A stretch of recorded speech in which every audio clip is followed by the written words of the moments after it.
Allora, per cominciare a far entrare tutti, partiamo con un bel applauso a Silvia che sta suonando, così capiscono che stiamo cominciando perché sono ancora fuori all'aperto.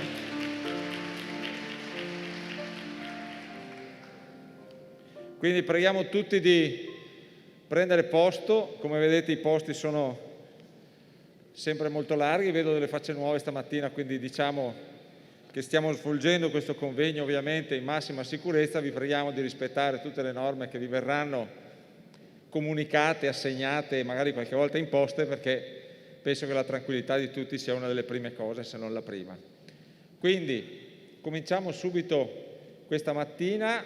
Come vedete abbiamo fatto girare prima il filmato delle giornate di ieri. La giornata di ieri è una giornata molto ricca, con messaggi molto profondi che ci hanno veramente stimolato. Abbiamo detto: facciamo il convegno Custodi della fragilità nella città di Padova, capitale europea del volontariato 2020, perché nei nostri enti tantissime esperienze di volontariato hanno dimostrato che cosa vuol dire essere ricchezza del territorio, ricchezza per le persone. E poi abbiamo anche affrontato il tema di come si può essere ricchezza del territorio anche in termini proattivi e promotori di progetti che possono trovare sostegno anche da parte di enti che si dedicano proprio al sostegno delle attività con contributi economici, ma devono cercare delle realtà che possano dare garanzie, dare fiducia, essere affidabili non solo sul progetto ma sul percorso. Ecco, credo che questo poi stamattina lo affronteremo in maniera ancora approfondita, ma soprattutto poi alla fine, sapete, la mattinata parleremo dei 70 anni di UNEBA, che credo ci dia una buona garanzia di quello che possiamo essere come enti e ricchezze di territorio, perché, come diceva qualcuno, moltissimi di questi enti hanno attraversato anche la spagnola, perché stiamo parlando di enti che hanno ben più di 100 anni. Quindi cosa vuol dire essere presenti nel territorio, sicurezza del territorio, garanzia del territorio, lo sappiamo molto bene. Però per fare questo bisogna avere non solo gli enti, ma nei nostri enti devono esserci persone. Forse in questi giorni non ne abbiamo parlato approfonditamente, però io mi sento di dire qui oggi, di far sentire a tutti quelli che lavorano nelle nostre residenze, nelle nostre realtà per minori, per disabili. Io vorrei far sentire a tutto il personale che lavora nelle nostre realtà, vorrei far sentire da questa platea un grande applauso, perché vorrei proprio che capissero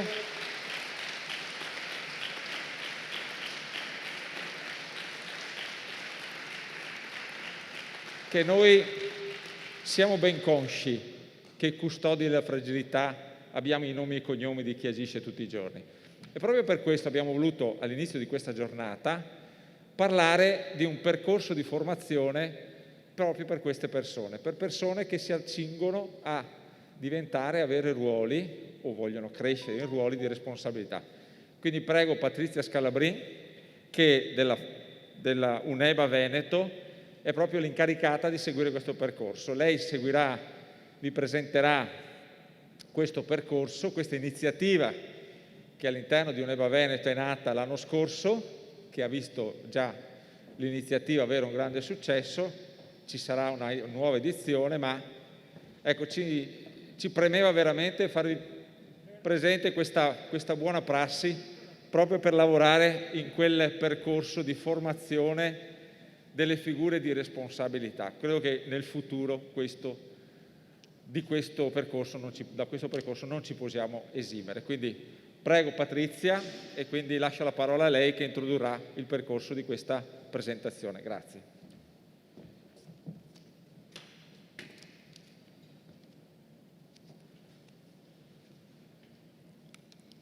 Devo abbassare il microfono, quindi grazie per i suggerimenti operativi, sono preziosi. Buongiorno a tutti. Oggi, così va bene? Oggi, venendo qui in macchina, riflettevo sul fatto che siamo arrivati al 17 ottobre e quando qualche mese fa, fino a qualche settimana fa, si pensava a come avremmo organizzato questo convegno, eravamo veramente tutti convinti che avremmo potuto parlare della pandemia, di questa emergenza epidemiologica, riferendoci al passato, se non proprio in termini definitivi, comunque immaginando che la situazione più critica l'avevamo lasciata alle spalle. Purtroppo non è così, proprio questa mattina abbiamo sentito notizie nuove preoccupazioni e sono in vigore anche nuove norme, allo studio nuove norme. Quando, come diceva il dottor Toso, un paio di anni fa, assieme ad UNEBA Veneto, abbiamo immaginato tra UNEBA Veneto e l'Università di Verona, il Dipartimento di Economia Aziendale, abbiamo finalmente dato avvio ad un pensiero, ad un sogno che avevamo da qualche tempo, e cioè abbiamo messo in cantiere e fatto partire un corso di perfezionamento manageriale per le persone che lavorano nei nostri settori, quindi particolarmente dedicato, non solamente pensato per i manager o le persone che hanno responsabilità decisionale all'interno di organizzazioni di qualsiasi tipo, ma abbiamo pensato alle nostre organizzazioni e abbiamo delineato un percorso ad hoc. In quel momento tutto questo era ben al di là da venire, nessuno di noi immaginava che ci saremmo trovati di fronte ad una situazione come quella che stiamo vivendo.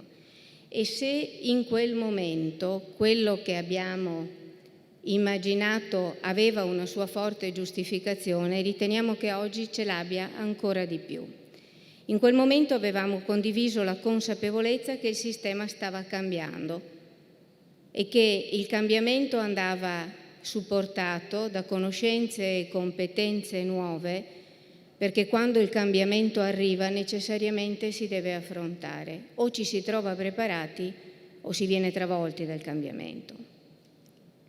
L'offerta che il corso ha scritto e propone è un'offerta di tipo organico e sistemico di elevata qualità in materie che possiamo considerare trasversali: accounting, management, legislazione, gestione e formazione delle risorse umane. Lavorare in organizzazioni complesse, pubbliche e private, e potremmo dire della società civile, utilizzando la sollecitazione che ieri il professor Zamagni ci ha fatto. Lavorare in queste organizzazioni richiede necessariamente di avere delle competenze specifiche. Il primo corso, la prima edizione del corso è stato un successo di partecipazione, un successo di gradimento da parte dei partecipanti, fino a quel fatidico venerdì 21 febbraio in cui c'è stata la svolta per quanto riguarda il Veneto, e dopo poche settimane c'è stata la svolta in Italia. Eravamo in aula venerdì 21 febbraio, temevamo che poteva da un momento all'altro accaderci qualche cosa e così è stato. Il corso adesso è ripreso, ci siamo abituati a pensare di poter lavorare in videoconferenza e pensiamo che ci sia la necessità di far partire una nuova edizione, la pensiamo ancora più opportuna. La nuova edizione ci sarà nel 2021 e con le modalità che ci saranno permesse dalla situazione.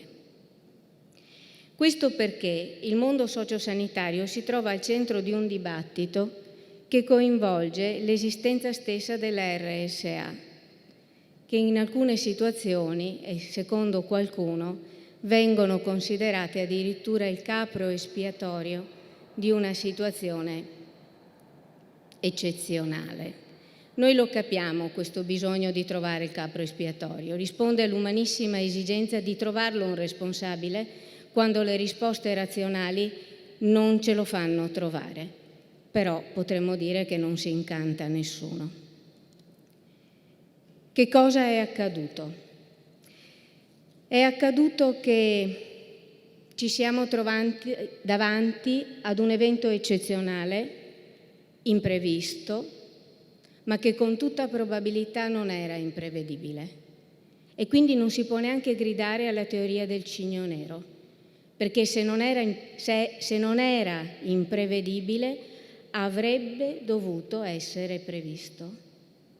E nell'essere previsto avrebbe dovuto trovare preparato il mondo sanitario e sociosanitario, come è stato chiesto ieri, perché è una sola risposta quella che può essere efficace. Quando l'imprevisto arriva, in maniera eccezionale cala il buio. E davanti al buio sono diversi gli atteggiamenti che si possono assumere. Il primo forse è quello della paura, ci verrebbe la tentazione di nasconderci, di lasciare, perché nel buio non si vede dove si va, si rischia di sbattere. Però se utilizziamo l'insegnamento parafrasato di Franco Basaglia, potremmo dire che dentro il buio intanto si accetta quello che c'è, ci si organizza per fare insieme agli altri quello che si può fare nel buio. E noi l'abbiamo fatto. Ci siamo trovati da un giorno all'altro in una situazione come questa.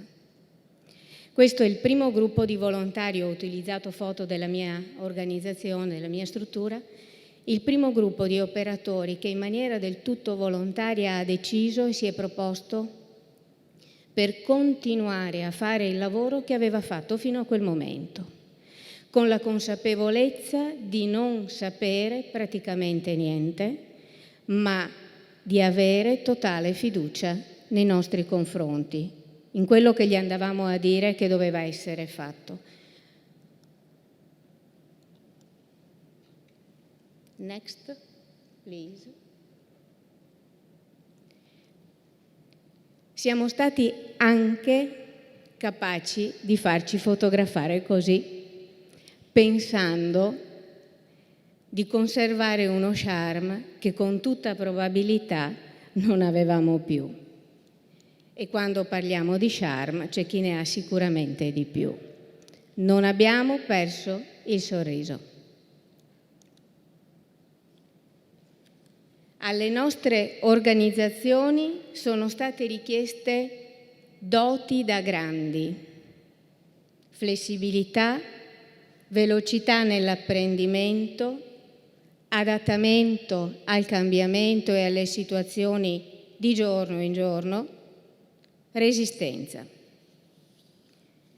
Come manager abbiamo dovuto inventare soluzioni e risposte da mettere in atto in poco tempo, a volte in pochissimo tempo. Abbiamo dovuto apprendere e fare apprendere ai nostri collaboratori nuovi comportamenti. Abbiamo dovuto rassicurarli. Le nostre organizzazioni hanno mostrato di essere resilienti e la resilienza, lo sappiamo, è una caratteristica che va ben oltre la normale gestione del rischio.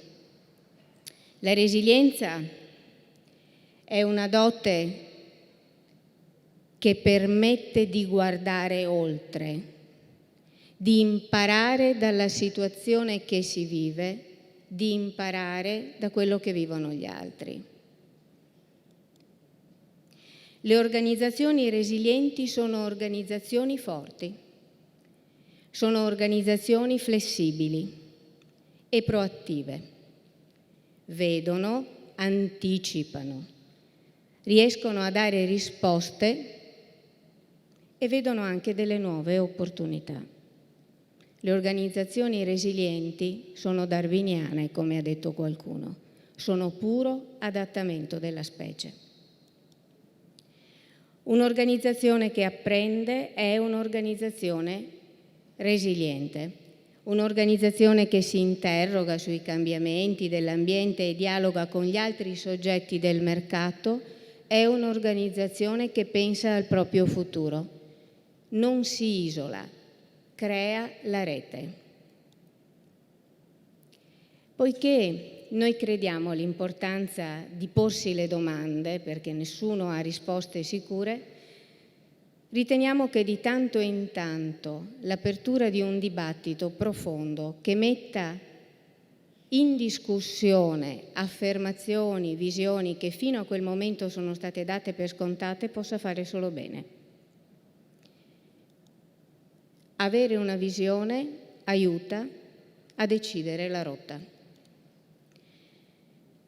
Per proseguire in questa nostra attività, convinti che parlare di formazione sia assolutamente necessario, abbiamo chiesto a 2 esponenti della sanità regionale, che in questi mesi sono stati al nostro fianco in modo importante, che abbiamo sempre sentito e che ci hanno fatto sentire rete, presenti, di darci la loro visione, di aiutarci a fare un percorso di approfondimento.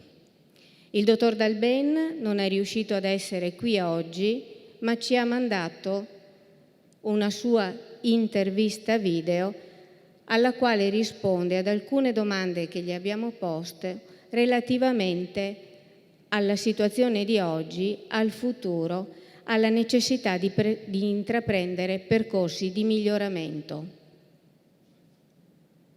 Direttore, la pandemia è stato un grande esercizio per il cambiamento del sistema sanitario.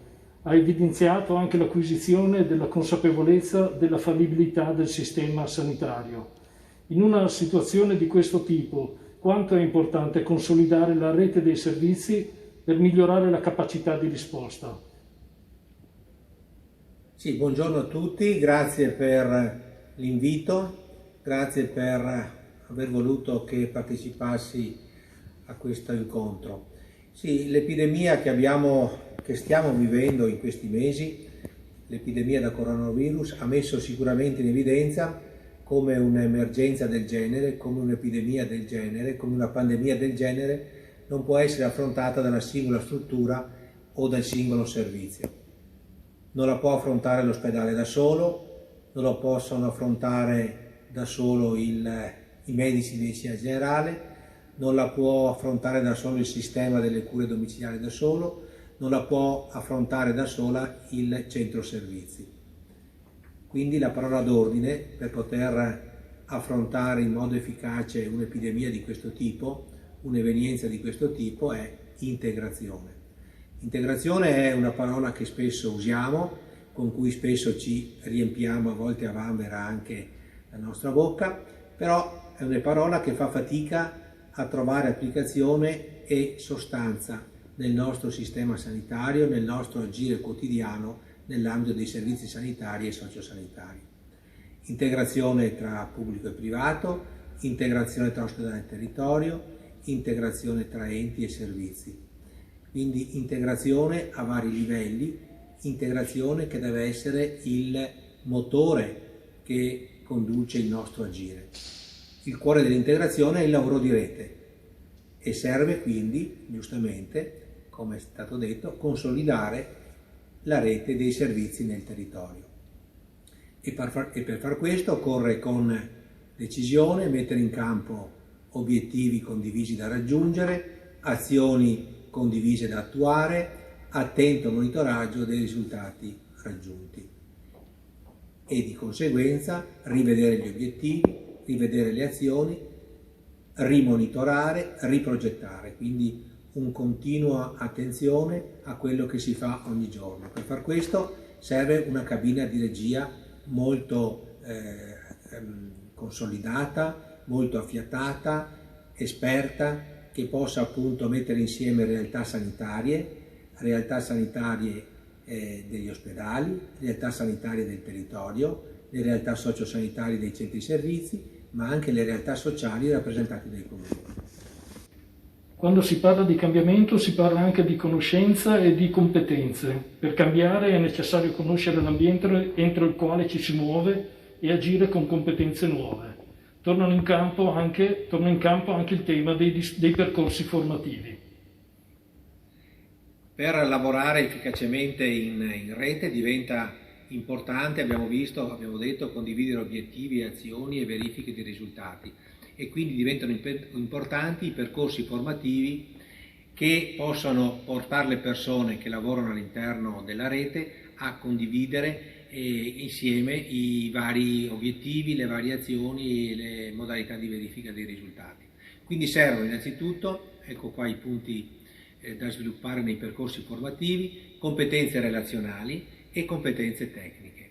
Le competenze relazionali devono portarci al rispetto dei ruoli di ciascun attore, alla capacità di ascolto di ciascuno, alla capacità di lavorare insieme ed in gruppo. Gli aspetti tecnici, le competenze tecniche, possono essere specifiche per ogni soggetto, ma devono essere conosciute dagli altri, da tutti, affinché ogni attore riconosca il lavoro degli altri, capisca cosa può fare uno e cosa può fare l'altro, e affinché si possa veramente insieme dar concretezza a quel piano operativo che la cabina di regia di cui parlavamo appunto prima ha sviluppato. La pandemia ha permesso di rilevare l'importanza di una rafforzata integrazione sociosanitaria. La sanità non è fatta solo di ospedale, territori e strutture extraospedaliere devono assolvere appieno il loro ruolo istituzionale. Ci lasciamo andare ad immaginare la sanità regionale del prossimo decennio. Sì, è chiaro che da questa epidemia emerge una forte necessità, che è quella che deve essere assolutamente potenziato il ruolo della sanità territoriale. E questo è lo scenario che deve essere sviluppato nel prossimo decennio, nei prossimi anni. Da ciò deriva pertanto la necessità di sviluppare le cure sanitarie domiciliari, affinché la persona che necessita di bisogni sanitari possa trovare soddisfazione per questi presso la propria abitazione. Questo vale anche per la persona domiciliata presso i centri servizi, che devono essere messi in grado di garantire cure sanitarie adeguate ai propri ospiti. Il sistema delle cure ospedaliere naturalmente deve essere sempre presente, ma deve essere più dedicato alle acuzie, più tecnologico e specializzato e utilizzato per il tempo strettamente necessario per curare la prima fase della malattia, per poi essere quindi riconsegnato per il proseguo delle cure al domicilio. La sanità del futuro pertanto deve essere territoriale, più forte territorialmente, più forte dal punto di vista dell'integrazione, più forte dal punto di vista delle competenze, più forte nell'essere agile nel sviluppare forme flessibili e adeguate di assistenza, aperta all'innovazione e alle tecnologie digitali. Però ricordiamo sempre che al centro della nostra azione di professionisti del sistema sanitario e sociosanitario ci deve essere l'attenzione alla persona, l'attenzione da una parte alla persona che ha bisogno di cure e dall'altra alla persona che eroga queste cure. Questo è il contributo prezioso del dottor Dalben, che ringraziamo per aver aderito a questa iniziativa, con il quale pensiamo di poter continuare il confronto, e invitiamo qui il dottor Pozzobon, che arriva dal nostro mondo, quindi è particolarmente sensibile alle nostre istanze e alle nostre necessità, quindi al mondo della presa in carico della cronicità e della disabilità. E a lui abbiamo chiesto in particolare di parlare di integrazione e di dirci come pensa ci si debba muovere in un prossimo futuro. Dottor Pozzobon. Grazie, dottoressa Scalabrin. Un cordiale saluto a tutti, quelli presenti in sala e anche a chi poi è collegato in videoconferenza. Ho qualche minuto, per cui il mio intervento sarà, come dire, molto concentrato e con battute, flash più che approfondimenti. Allora, parliamo del futuro delle RSA. RSA è un termine che richiama tipologie e requisiti standard che sono diversi sul territorio nazionale. È una diversità che tuttavia consente di focalizzare alcune questioni che penso possano essere valide erga omnes, pur con la dovuta attenzione ai contesti disomogenei. Allora vorrei fare brevemente 2 ordini di considerazioni. Il primo ordine di considerazioni riguarda quello che potremmo chiamare il livello politico, normativo / organizzativo.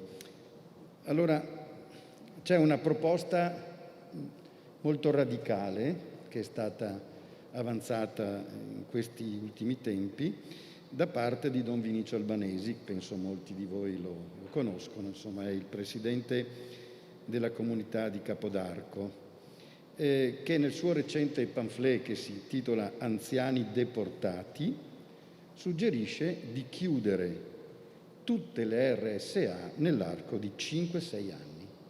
Quindi chiudiamo tutto e riconvertiamo le RSA in strutture familiari di massimo 15 posti.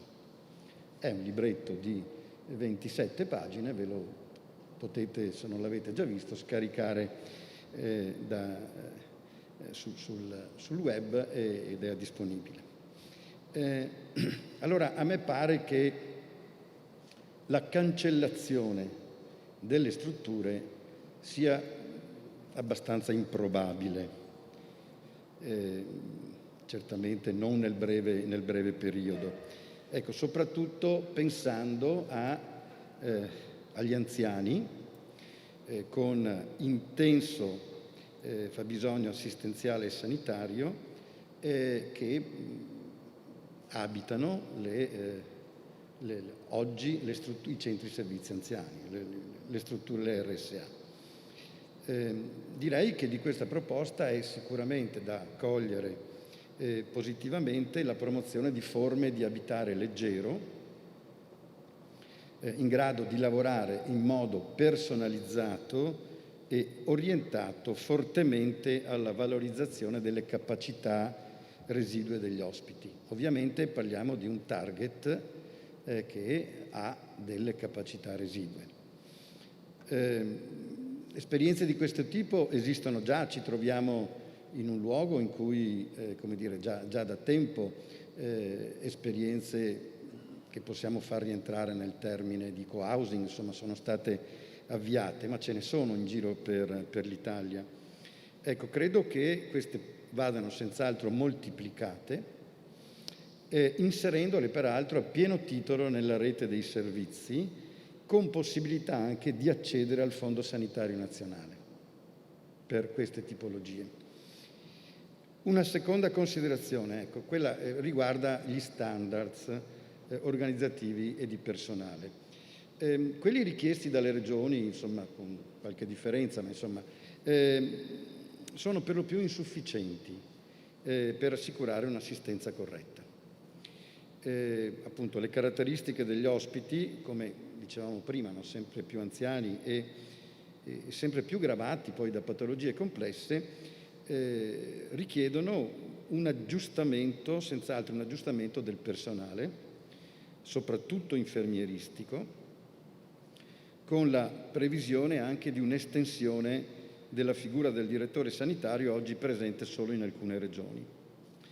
In Veneto gli standard risalgono sostanzialmente alla fine degli anni 90, quando la situazione degli ospiti, delle strutture era diversa e non è raro il caso di strutture, di enti gestori che si dotano di un numero superiore di operatori rispetto a quelli previsti dallo standard per garantire una qualità di assistenza. Quindi assolutamente in futuro, ecco, questa è una necessità, quella di rivedere gli standards. Ecco, una terza considerazione direi attiene a quella che è l'identità delle strutture per anziani. Ecco, sempre in Veneto da qualche anno le case di riposo si chiamano CSA, Centri Servizio Anziani. Centri servizio da intendersi appunto con questo termine l'idea di un presidio sul territorio capace di muoversi su diversi ambiti, quindi non solo la residenzialità, ma la domiciliarità, il sostegno ai familiari, il diurno, il centro diurno, le azioni promozionali per l'invecchiamento attivo ed altro ancora. Ecco, direi che questo è un edificio ancora in buona parte da costruire. Alcuni si sono cimentati su queste strade, non moltissimi. Ecco, è ancora, direi, strada da fare, ce n'è ancora. Forse anche per, non lo so, la butto lì, insomma, per la scarsa remunerazione anche magari che questo tipo di proposte, di servizi possono garantire. Ecco, comunque si tratta di superare la drastica frattura che oggi c'è tra i servizi domiciliari e quelli residenziali, a favore appunto di un sistema di cure, lo citava anche il dottor Dalben prima, che ponga, direi, in un continuum la gamma di interventi possibili e realizzabili nei confronti degli anziani fragili. Ecco, un secondo ordine di considerazioni riguarda il contesto della quotidianità. Ecco, allora la prima questione che ha posto, direi, in modo radicale la pandemia, come ben richiamava la dottoressa Scalabrin prima, no? Allora, è la necessità di conciliare la sicurezza sanitaria e la qualità della vita e delle relazioni. Cito solo a titolo così di esempio, come dire, da un lato le forti limitazioni ai contatti con i parenti, ecco, questa è un mantra che ci accompagna ormai da mesi con insomma, lamentazioni che provengono da ogni dove e che arrivano a tutti i livelli, dal Presidente della Regione, qualcuno ha scritto anche a Mattarella su queste cose, insomma, ecco, e poi arrivano sui nostri tavoli. E dall'altro appunto il parziale dirottamento di figure che sono tradizionalmente orientate all'animazione, alla valorizzazione del tempo e delle relazioni, quindi dirottamento ad altri compiti connessi un po' alle mutate esigenze organizzative. Molti educatori, per esempio, sono stati dirottati a gestire i tablet per le comunicazioni con i parenti da parte degli ospiti. Allora, sulla capacità di coniugare questi due aspetti, la sicurezza e la qualità, io credo si giochi, insomma, una parte del futuro delle strutture. Ecco, un secondo tema è quello delle competenze professionali, già richiamato. Qui appunto la dottoressa Scalabrin faceva riferimento a questo corso che è già partito, insomma, però io vorrei un attimo soffermarmi sulle competenze degli operatori. Ecco, credo che sarà necessario investire molto sulla formazione degli OSS, che sono una vera e propria figura nevralgica, l'ossatura, direi, delle strutture. È una formazione che ovviamente deve, credo, avere come riferimento due ambiti. Do per scontato, come dire, il tema della competenza specifica e della relazionalità di cui si parlava prima, ma ci sono due ambiti probabilmente su cui è opportuno investire. Uno è l'approfondimento e la conoscenza delle caratteristiche degli ospiti che sono sempre più numerosi, ovvero quelli caratterizzati da patologie di tipo cognitivo e caratterizzati dalle varie tipologie di demenza. E l'altro è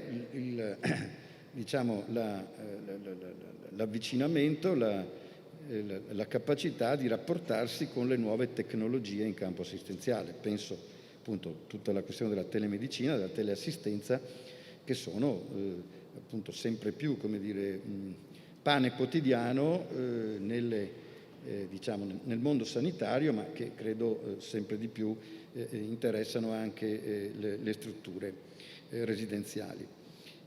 Se è vero poi allora che il personale costituisce uno strumento fondamentale per garantire la qualità dell'offerta, ecco, io credo, con questo chiudo, che sia necessario anche riconoscere questa centralità attraverso la leva contrattuale.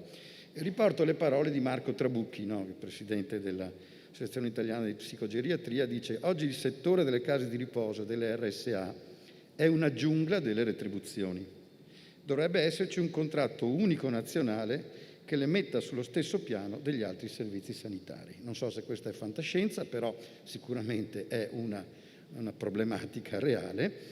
Direi che questa giungla è anche uno dei motivi che comporta quello che è stato denunciato, insomma, in questi ultimi tempi, ovvero l'emorragia costante di personale dalle strutture residenziali, soprattutto verso il pubblico, verso l'ospedale, verso le ASL, eccetera. E direi che questo è un elemento che crea forti disagi e criticità appunto nelle RSA interessate. Alcune sono più interessate di altre, quelle che riescono a fidelizzare maggiormente gli operatori sono quelle che riescono, come dire, a superare in maniera meno traumatica questa emorragia, insomma. Ecco, allora, proprio per concludere, mi pare di poter evidenziare una cosa, no? Cioè che il futuro richieda la capacità di creare e di mantenere a me viene da chiamarlo un circolo virtuoso del benessere, che riguarda gli ospiti, i familiari e gli operatori. Difficile garantire il benessere degli uni a scapito degli altri. Vi ringrazio.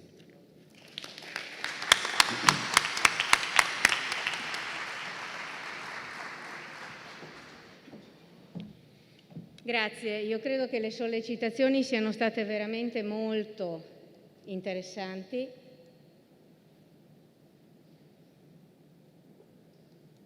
Grazie. Molto interessanti. Parlare di un circolo virtuoso del benessere che ci vede tutti collegati e sentirlo dire da chi, permettetemi di risottolinearlo, veramente in questi tempi così difficili ci è sempre stato vicino, perché noi la nostra ULSS l'abbiamo sentita vicina in qualsiasi momento e insieme siamo riusciti ad affrontare molti problemi e a dare delle risposte, ci fa estremamente piacere. Ricordiamo la nostra anima. Non ci può essere conoscenza senza emozione. Possiamo divenire consapevoli di una verità quando ne percepiamo il significato. Alla cognizione del cervello deve essere aggiunta l'esperienza dell'anima.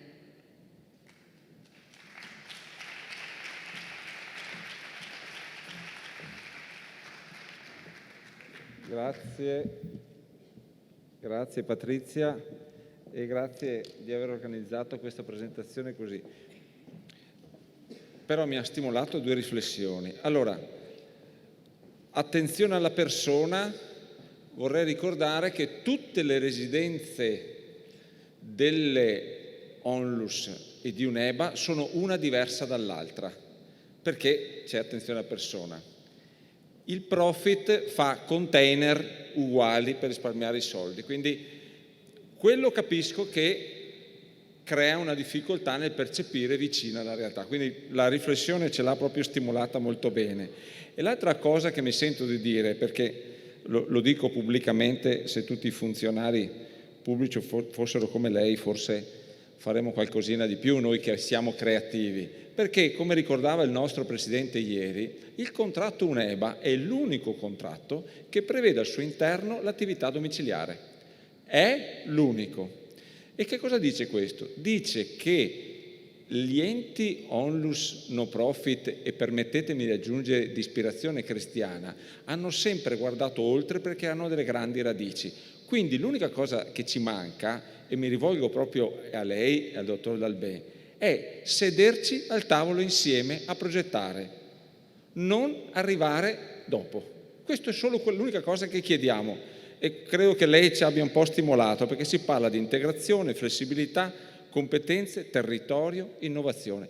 Noi vogliamo essere, stamattina è un argomento che affronteremo anche ieri, il professor Zamagni aveva proprio detto dovete prendervi lo spazio per progettare insieme e le normative forse ci verranno incontro.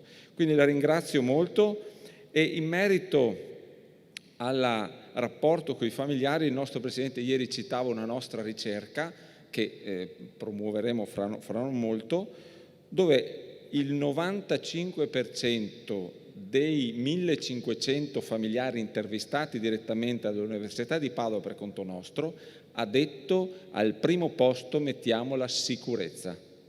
Vuol dire che le competenze, e quindi benissimo i percorsi formativi, le competenze servono e vengono apprezzate. Quindi ecco, io devo fare un applauso veramente a questo intervento, ai vostri interventi, perché si riagganciano benissimo al discorso che abbiamo fatto ieri e dicono qual è il nostro ruolo di protagonisti creativi di innovazione, perché siamo nati nei territori, vicino alla gente, siamo in grado ancora di promuovere il futuro. Questo ci sentiamo di questo, ma abbiamo bisogno di trovare interlocutori illuminati. Quindi grazie veramente della sua testimonianza.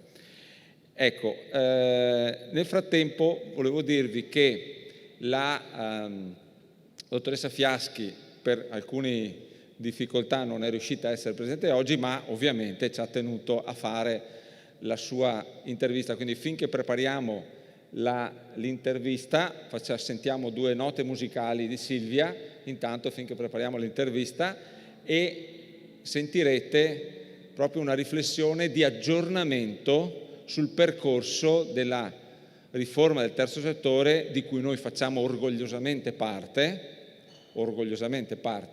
e che attendiamo ovviamente tutti questi percorsi. Il suo autorevole aggiornamento, più di lei ovviamente portavoce nazionale, ci fa proprio per questo nostro convegno. Mi dispiace tantissimo, ci teneva ad esserci, però insomma con la nuova tecnologia che abbiamo imparato a utilizzare a proposito di competenze di tutte le nostre residenze abbiamo anche risolto questo problema. Quindi appena Silvia finisce le sue 2 note, siamo pronti, partiamo col filmato di Claudia, che ringraziamo ovviamente per la sua presenza e partecipazione, seppur in videoconferenza. Grazie.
E partiamo con Claudia Fiaschi, grazie.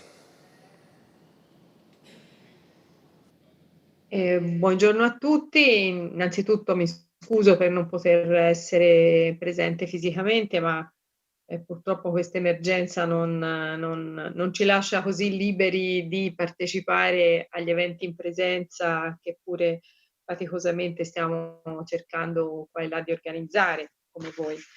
Il mio intervento era finalizzato un po' a creare un aggiornamento rispetto all'evoluzione delle normative che riguardano il mondo del terzo settore e tutto quello che a questo mondo è collegato.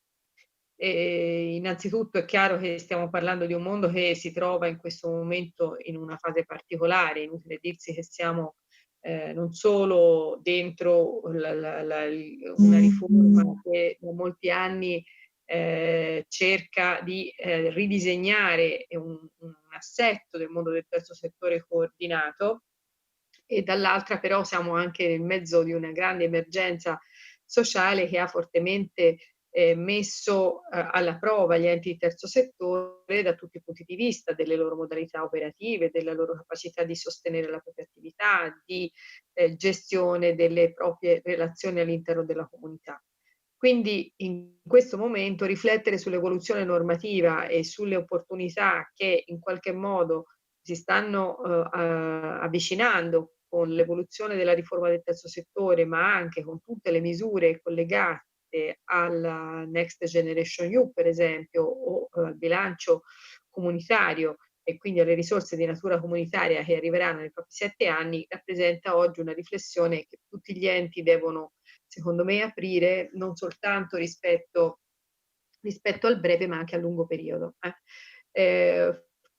In questo modo ho fatto un po' l'indice delle questioni che proverei brevemente a trattare. La prima è quella dell'evoluzione della riforma del terzo settore. Siamo a un momento cruciale, sappiamo che in questo momento il registro unico del terzo settore, il decreto che lo istituisce, dopo aver trovato finalmente la quadra con la conferenza delle regioni, è stato pubblicato dal Ministero sul proprio sito ed è in attesa nei prossimi giorni di essere pubblicato sulla Gazzetta Ufficiale. Da quel giorno parte diciamo quei famosi 6 mesi che dovrebbero concludersi intorno ad aprile.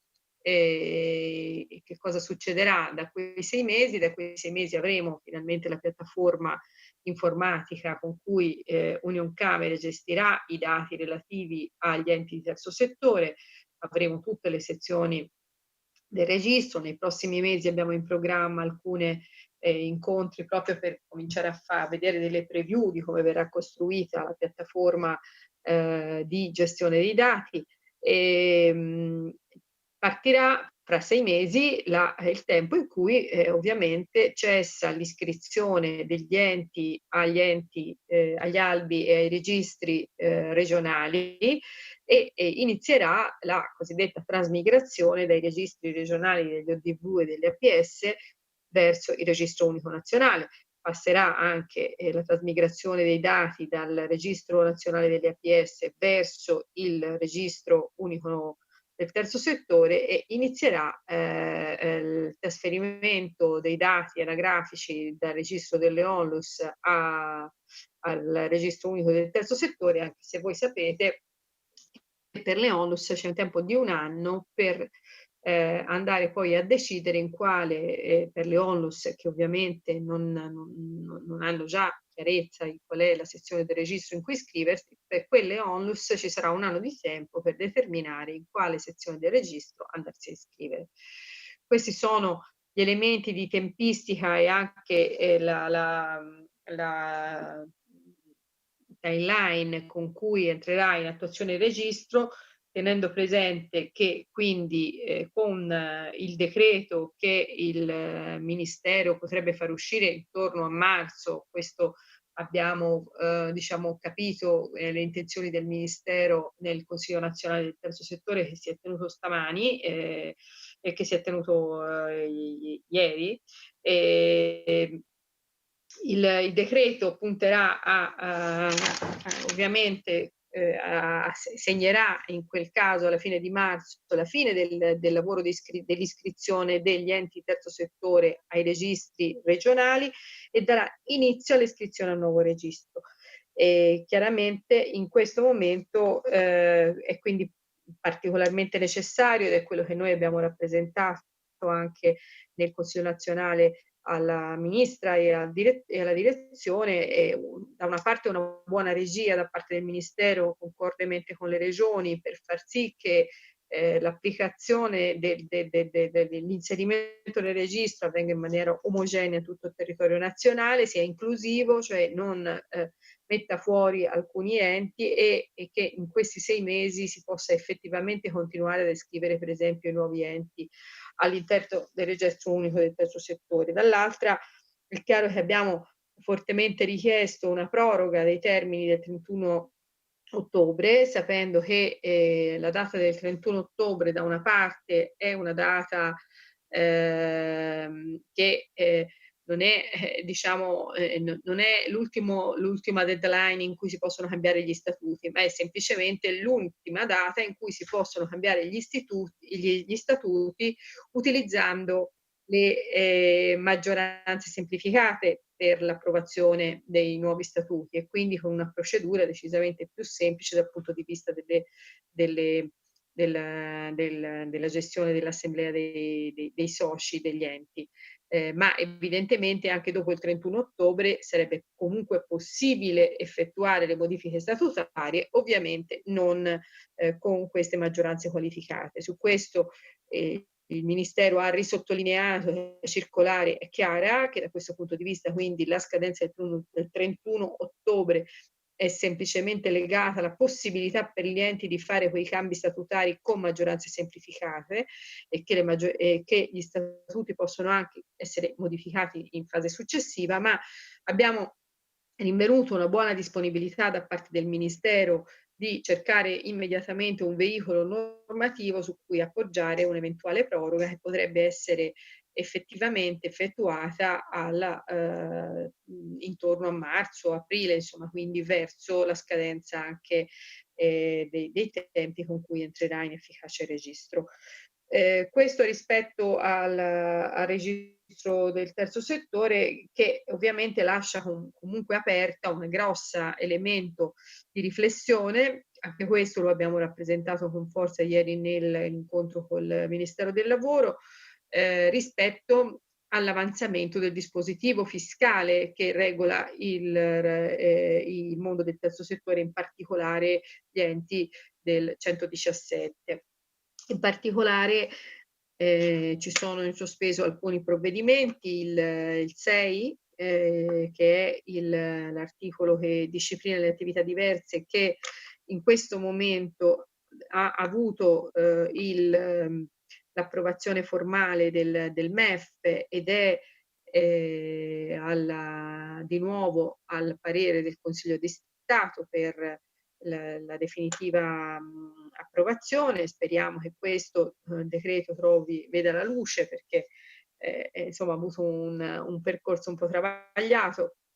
Il secondo è il decreto che disciplina l'articolo 7. Abbiamo discusso questo documento nel Consiglio nazionale di ieri, e ci sono state molte osservazioni, perché ovviamente il decreto ha una rilevanza rispetto a degli aspetti della fiscalità che sono molto delicati, che si intrecciano fortemente con le definizioni regolative dell'articolo 79, e sappiamo che sull'articolo 79 noi stiamo cercando da tempo una interpretazione attraverso la circolare delle agenzie delle entrate che ci consente insomma di avere un approccio inclusivo degli enti alla norma fiscale, perché una delle preoccupazioni è che insomma questa disciplina fiscale ha una incertezza interpretativa che espone gli enti a troppi dubbi e contenziosi dal punto di vista applicativo.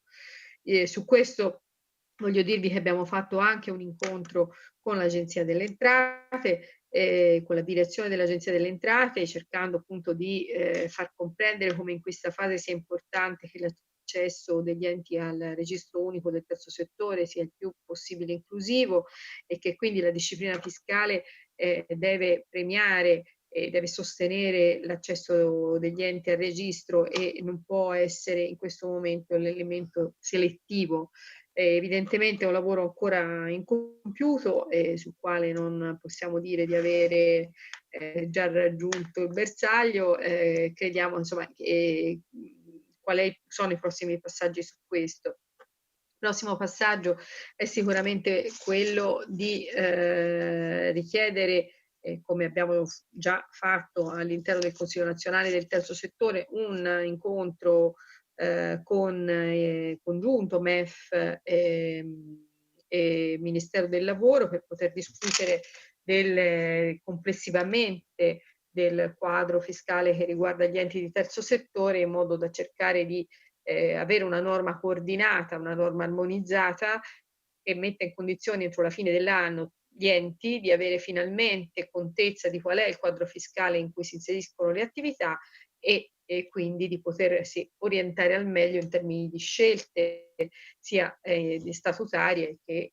di modelli organizzativi. Da questo punto di vista, sempre rispetto al tema riforma, ovviamente ci sono altri provvedimenti che si spera siano addirittura d'arrivo, social bonus, del quale il Ministero ci dice che è stato avanzato, ma noi non abbiamo ancora avuto modo di vedere questo dispositivo. Ecco, rispetto al registro mi ero scordata di sottolinearvi una delicatezza che abbiamo sottoposto al Ministero, che è la modalità di ingresso all'interno del registro delle reti associative, sul quale è arrivata proprio oggi in consultazione una prima ipotesi circolare sulla quale appunto faremo pervenire al Ministero rapidamente le nostre annotazioni, perché il tema di poter far sì che le reti accedano al registro con delle procedure coordinate tra i livelli territoriali e il livello centrale rappresenta assolutamente una strada fondamentale anche per avere una modalità continuativa nella celebrazione, per esempio, delle attività congressuali di molte delle nostre organizzazioni. Quindi direi che sul piano normativo di avervi rifatto un quadro di quelle che sono le questioni in maggiore evoluzione. Qualcosa vorrei dirvi anche del percorso invece più complessivo legato alle risorse che in qualche modo sono in questo momento in discussione a livello di governo centrale, ma anche a livello di costruzione del bilancio dell'Europa. A livello europeo siamo in discussione della programmazione dei 7 anni di bilancio da parte della Commissione. Questo è un tema molto delicato. Insieme alla nostra rappresentanza europea noi stiamo chiedendo che il piano dell'Unione contenga un vero e proprio piano di sviluppo dell'economia sociale, un action plan europeo e in ciascuno dei Paesi membri che sostenga lo sviluppo del mondo dell'economia sociale in Europa. Su questo ovviamente portiamo avanti questo tema sia con l'alleanza all'interno della Social Economic Europe, la nostra rete di rappresentanza con cui collaboriamo a livello europeo, ma anche con un lavoro congiunto con i nostri parlamentari a Bruxelles. Vi informo anche che c'è un intergruppo per l'economia sociale che proprio si occupa di seguire queste tematiche, con i quali abbiamo anche in programma nei primi di novembre un incontro di coordinamento con tutti i parlamentari proprio a Milano. Sul piano invece del Next Generation EU, dei fondi del Recovery Fund, come volete chiamarli, noi abbiamo presentato sostanzialmente 3 proposte. La prima è quella che non possiamo perdere l'occasione di questo innesto di risorse per arrivare finalmente a dare una struttura ai livelli essenziali delle prestazioni in ambito sociale. Questo è un tema che riguarda da una parte la regolazione, cioè la definizione di quelli che sono i livelli essenziali delle prestazioni, dall'altra quella del loro finanziamento, non solo rispetto all'infrastrutturazione dei servizi istituzionali, quelli delle pubbliche amministrazioni, penso per esempio ai servizi sociali territoriali, ma anche con un'adeguata infrastrutturazione della rete di supporto e sussidiaria del mondo del terzo settore. Il secondo asse di lavoro è quello del piano di azione per l'economia sociale italiano. Su questo piano noi stiamo chiedendo di rifinanziare in modo cospicuo 2 fondi, da una parte un fondo per il mondo del volontariato e della promozione sociale, dall'altra per il mondo diciamo di cosiddetti enti del terzo settore non commerciale, dall'altro un fondo per il mondo delle imprese sociali, un fondo peraltro che già c'è ma che oggi non riesce ad essere operativo perché le procedure di accesso hanno un livello di burocrazia troppo articolato, per cui molti enti hanno desistito dall'utilizzo di queste cospicue risorse, ma riteniamo importantissimo che ci sia un fondo che sostenga la capacità di innovazione del terzo settore non commerciale e un fondo che sostenga da una parte la capitalizzazione, da una parte i processi di innovazione nel mondo delle imprese sociali. Infine, l'ultima questione che abbiamo portato all'attenzione del governo è quella di poter valorizzare all'interno delle singole comunità le reti di collaborazione spontanee che possono nascere tra mondi del terzo settore, pezzi di mondo economico di quella comunità e istituzioni di quella comunità. In alcuni territori durante l'emergenza abbiamo visto che questo è accaduto attraverso piattaforme tecnologiche. Alcuni enti hanno avuto la capacità di coordinarsi tra di loro, di far convergere non solo iniziative operative, ma anche fondi, risorse, relazioni, raccogliendo fondi dal sistema delle imprese del territorio magari in modo convergente, allocandoli in modo strategico, senza sovrapposizioni né di interventi né di iniziative e in piena sussidiarietà e coordinamento con gli enti pubblici.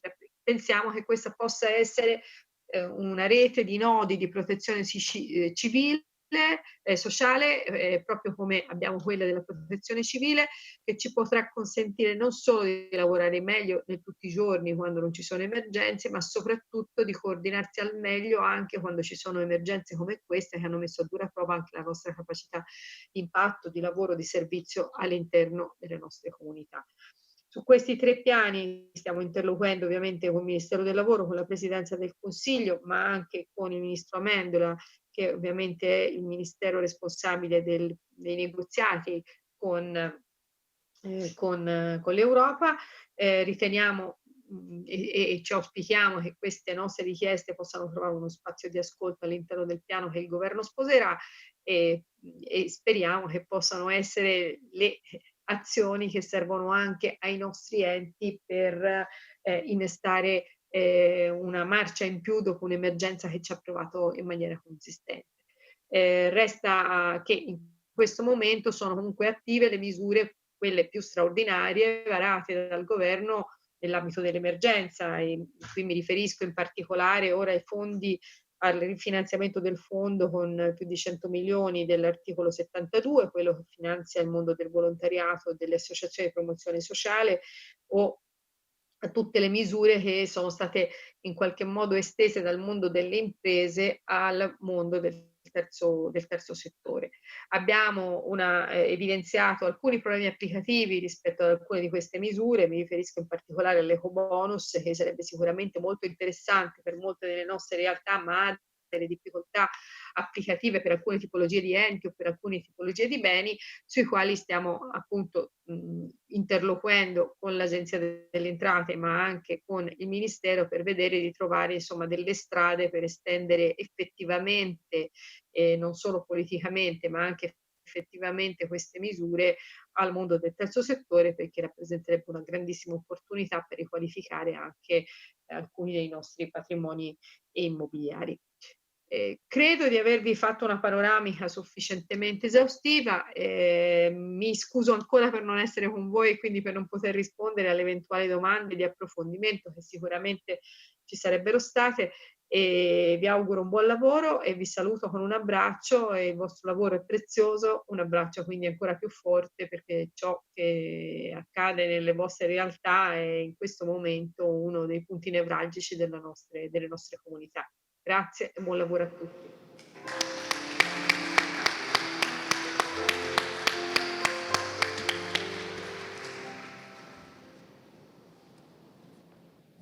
Allora, abbiamo capito che c'è un grande lavoro da fare. Io l'articolo 79 me lo ricordo ancora dal Congresso Nazionale 2017 UNEBA, quindi però dobbiamo dire che UNEBA sta seguendo da vicino, a fianco di Claudia Fiaschi, nel Consiglio nazionale del terzo settore, perché abbiamo 2 rappresentanti, uno lo sentiremo più tardi, che è Maurizio Giordano, che appunto lo sentiremo nell'occasione della presentazione del libro dei 70 anni di storia, e anche l'avvocato Luca Degani, che è presidente regionale UNEBA Lombardia, che avete conosciuto ieri, che è qui anche oggi anche al workshop sul dopo di noi. Ma insomma, diciamo che lo stiamo presidiando molto bene, vero Presidente? Insomma, perché siamo proprio lì vicino Ecco, però abbiamo colto due cose. Intanto la difficoltà di riuscire a esserci nei tavoli, il discorso che facevo prima, perché è un po' singolare che in un paese dove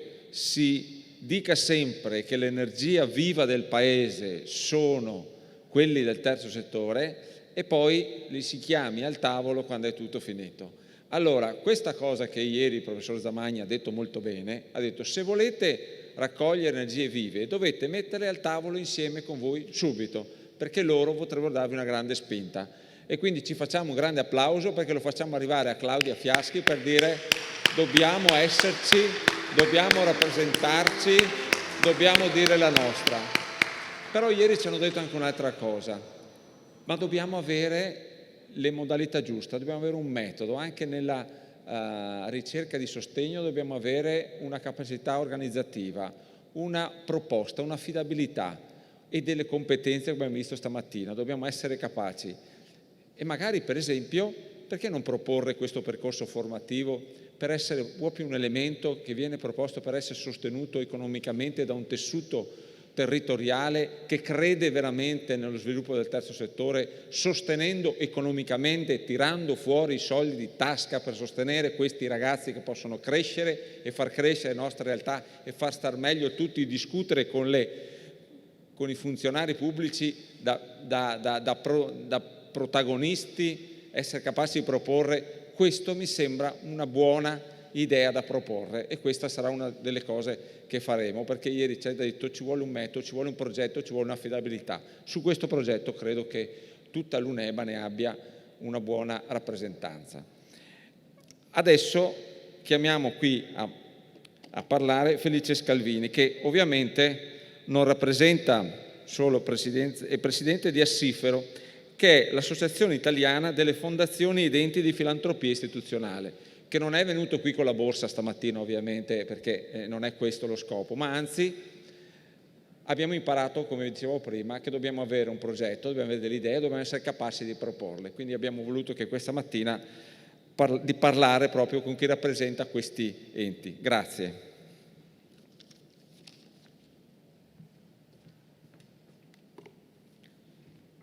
Grazie, buongiorno a tutti. Sono arrivato pur nelle difficoltà come voi, nell'indecisione. No, stiamo tirando tutti un po' le remi in barca. I remi in barca in questo periodo, preoccupati per come si evolve la situazione, ma ci ho tenuto a venire innanzitutto per una ragione di amicizia. L'amicizia che mi lega da anni col vostro presidente Maurizio Giordano, ex presidente Maurizio Giordano. Cominciamo 40 anni fa a operare sul fronte dell'innovazione sociale, quando io allora mi occupavo di cooperative sociali, e l'amicizia che mi legava al professor Ferro, che volle. Ricordo ancora quando mi telefonò e mi disse: Scalvini, mi fermo a Brescia, bisogna che parliamo perché OIC deve aderire ad Assifero. E ci incontrammo in un motel a fianco dell'uscita dell'autostrada la mattina a prendere un caffè, un paio d'ore di colloquio intenso, come era, voi lo conoscevate ancora meglio di me ovviamente, come era il professor Ferro quando decideva che una cosa andava fatta. Questa è l'amicizia personale, ma c'è anche una contiguità e una vicinanza di organizzazioni, perché da un lato gli enti filantropici, le fondazioni che erogano competenze, che erogano denaro, che erogano servizi, e dall'altra le fondazioni o comunque gli enti morali, la vasta articolazione, gli enti religiosi ovviamente, che caratterizzano UNEBA, che gestiscono invece strutture. E però ci sono alcuni collegamenti, alcune sovrapposizioni, di cui quella emblematica è proprio OIC, che è nostro autorevole membro e membro di UNEBA. E credo che questa vicinanza Io userò il termine fondazioni, tanto per semplificarci, insomma. Tra il vario mondo delle fondazioni, con queste due polarità, una polarità più animativa, non solo erogativa. Certo, ci sono le grandi fondazioni bancarie, Assifero, ma la filantropia si sta sempre più esprimendo non soltanto attraverso la messa a disposizione di denari, ma anche attraverso la messa a disposizione di competenze, di servizi, di attività di supporto. E dopo vi dirò perché ritengo che in questo momento questa sia la cosa forse più importante che può mettere in campo la filantropia istituzionale. E dall'altra parte invece le fondazioni, gli enti morali che gestiscono strutture. Perché è importante? Perché oggi questo è uno degli spazi più importanti della libertà organizzativa.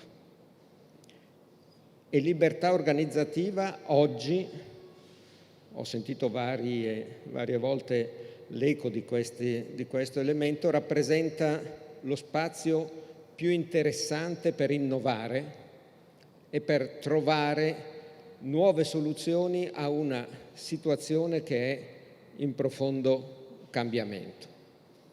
Io ne sottolineerò 2 o 3, legate non soltanto alla mia posizione di presidente di Assifero, ma anche un po' la mia esperienza ormai di lunga data, di persona che ha attraversato un po' tutti e continua ad attraversare un po' tutti i mondi del terzo settore, dalla cooperazione sociale al volontariato, alle fondazioni, e che ha fatto anche nel corso della propria vita, una puntata interessante sull'altro fronte, quello della pubblica amministrazione, dove come assessore al welfare della mia città, io sono bresciano, ho avuto modo di occuparmi specificamente del problema di 2 vostri associati, ex IPAB, fondazioni, dove come rappresentante dell'amministrazione comunale ho voluto fortemente, e questo è il primo tema che vi propongo, sul quale vorrei riflettere con voi molto brevemente, ho voluto fortemente che l'amministrazione comunale, che prima era in una posizione sostanzialmente egemone rispetto a queste due organizzazioni, a queste 2 realtà, nominando la totalità in una e pressoché la totalità dei consiglieri nell'altra, andasse in minoranza. È stata una discussione complessa da fare all'interno della giunta e anche del consiglio comunale, ma alla fine sono riuscito a far passare questa linea. Ma perché? Perché ho portato la mia città a fare questa scelta politica? Perché io credo che il rapporto che tutte le nostre organizzazioni, parlo ovviamente degli enti filantropici da un lato, ma anche degli aderenti alla vostra associazione, debbano impegnarsi, e mi sembra di aver capito che questo fosse il messaggio di Stefano Zamagni ieri, a collegarsi sempre più strettamente con le loro comunità di riferimento, con i territori dove operano, per trarre da queste comunità linfa vitale di persone, di vicinanza e, non nuociono mai, anche di denari, di donazioni, adesso si parla tanto di fundraising, però il fundraising non è la vincita al lotto che si fa una volta ogni tanto, il fundraising è frutto di un legame che si instaura stabilmente, la capacità di essere percepiti come una istituzione della comunità. Sul fronte della filantropia istituzionale stanno nascendo per esempio molte fondazioni di comunità che vengono sentite come un patrimonio della comunità, ma molte delle realtà che voi governate, che voi gestite, dove voi operate, sono allo stesso modo, sono nate proprio per iniziativa di alcune persone illuminate della comunità e del territorio a cui fate riferimento, probabilmente decine, qualcuna anche qualche centinaio di anni fa. E con questa comunità io credo si debba ricostruire un rapporto non solo operativo, ma anche affidare in qualche modo i fili del governo delle istituzioni alla comunità, ai loro rappresentanti. Il Comune di Brescia ha conservato la maggioranza relativa, su 9 membri ne nomina 4, su 7 membri, quindi ha sempre una persona. E gli altri soggetti chi sono? Ma a seconda delle opzioni dei vari consigli sono in ogni caso il centro servizi, il forum del terzo settore locale bresciano.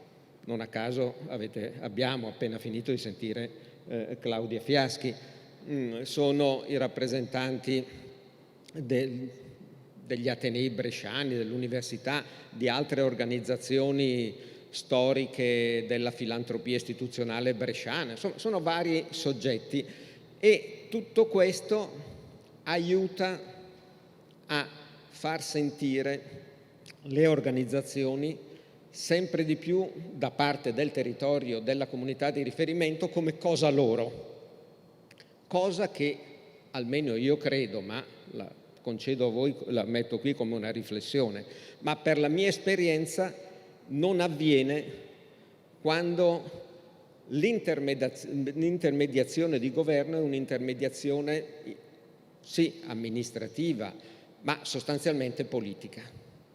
Non a caso molto spesso con i cambi di governo politico, almeno io ho visto vari casi, in alcuni sono stato coinvolto anche professionalmente, quando ci sono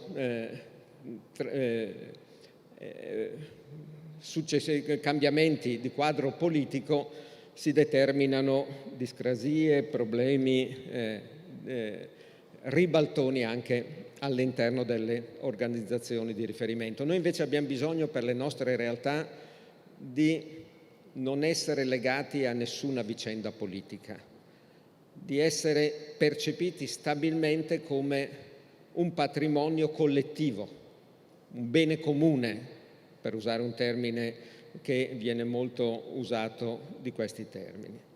Questa è la prima riflessione che volevo fare e su questo l'alleanza, la vicinanza,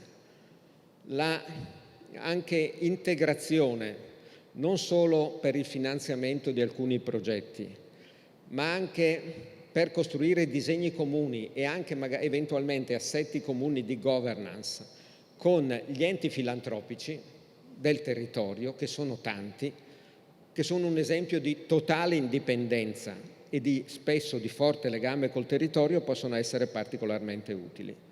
Io sto sperimentando questa cosa occupandomi in particolare di una fondazione che a Milano, la Fondazione Ravasi Garzanti, si occupa specificamente di anziani, quindi di un tema che qui è stato molto evocato e che caratterizza gran parte della vostra attività, e devo dire che questo è un elemento di grande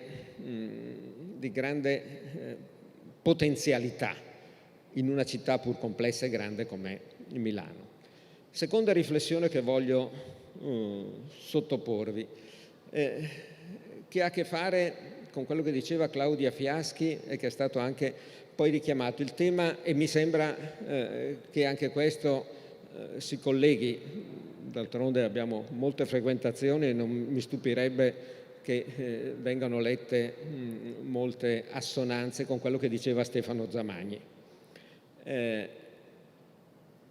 Bisogna costruire una più intensa rappresentanza del terzo settore e questo, no? Mi faceva vedere prima il vostro Presidente, che anche voi nella rivista presumo lo ricordate, è stato confermato da una importantissima sentenza 121 del giugno del scorso della Corte Costituzionale, che ha ribadito, ha tolto di mezzo qualsiasi perplessità ci fosse riguardo all'articolo 55 del codice del terzo settore. L'articolo 55 cosa prevede?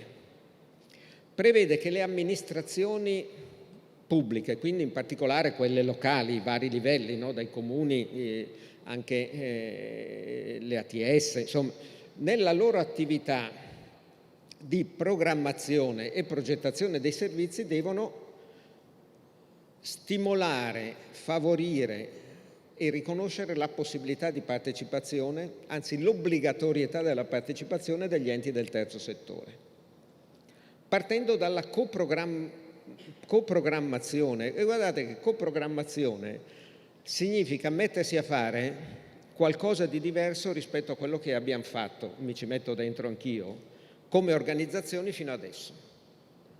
Significa non sedersi ai tavoli per formulare qualche proposta specifica, qualche istanza, qualche richiesta per la propria organizzazione, ma significa porsi il problema della complessità e dell'articolazione complessiva degli interventi sociali nel proprio territorio. È una cosa non semplice, è una cosa che impone a tutti, individualmente come organizzazioni, ma soprattutto collettivamente, come organizzazioni del terzo settore, di saper costruire insieme una visione che non è la somma delle richieste, ma è la visione complessiva di dove deve andare il nostro territorio, la nostra comunità di riferimento negli anni prossimi rispetto a tematiche importanti come sono non solo l'assistenza agli anziani, ma il complesso del welfare, non solo l'attività sociosanitaria, ma l'intervento sanitario complessivo, non solo l'educazione per alcune aree, ma complessivamente il tema della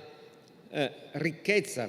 Si parla molto di povertà educativa, cerchiamo di costruire la ricchezza educativa nei nostri territori per i nostri ragazzi e per tutti coloro che hanno bisogno di... e così via. Potrei continuare perché sono tantissimi gli spazi.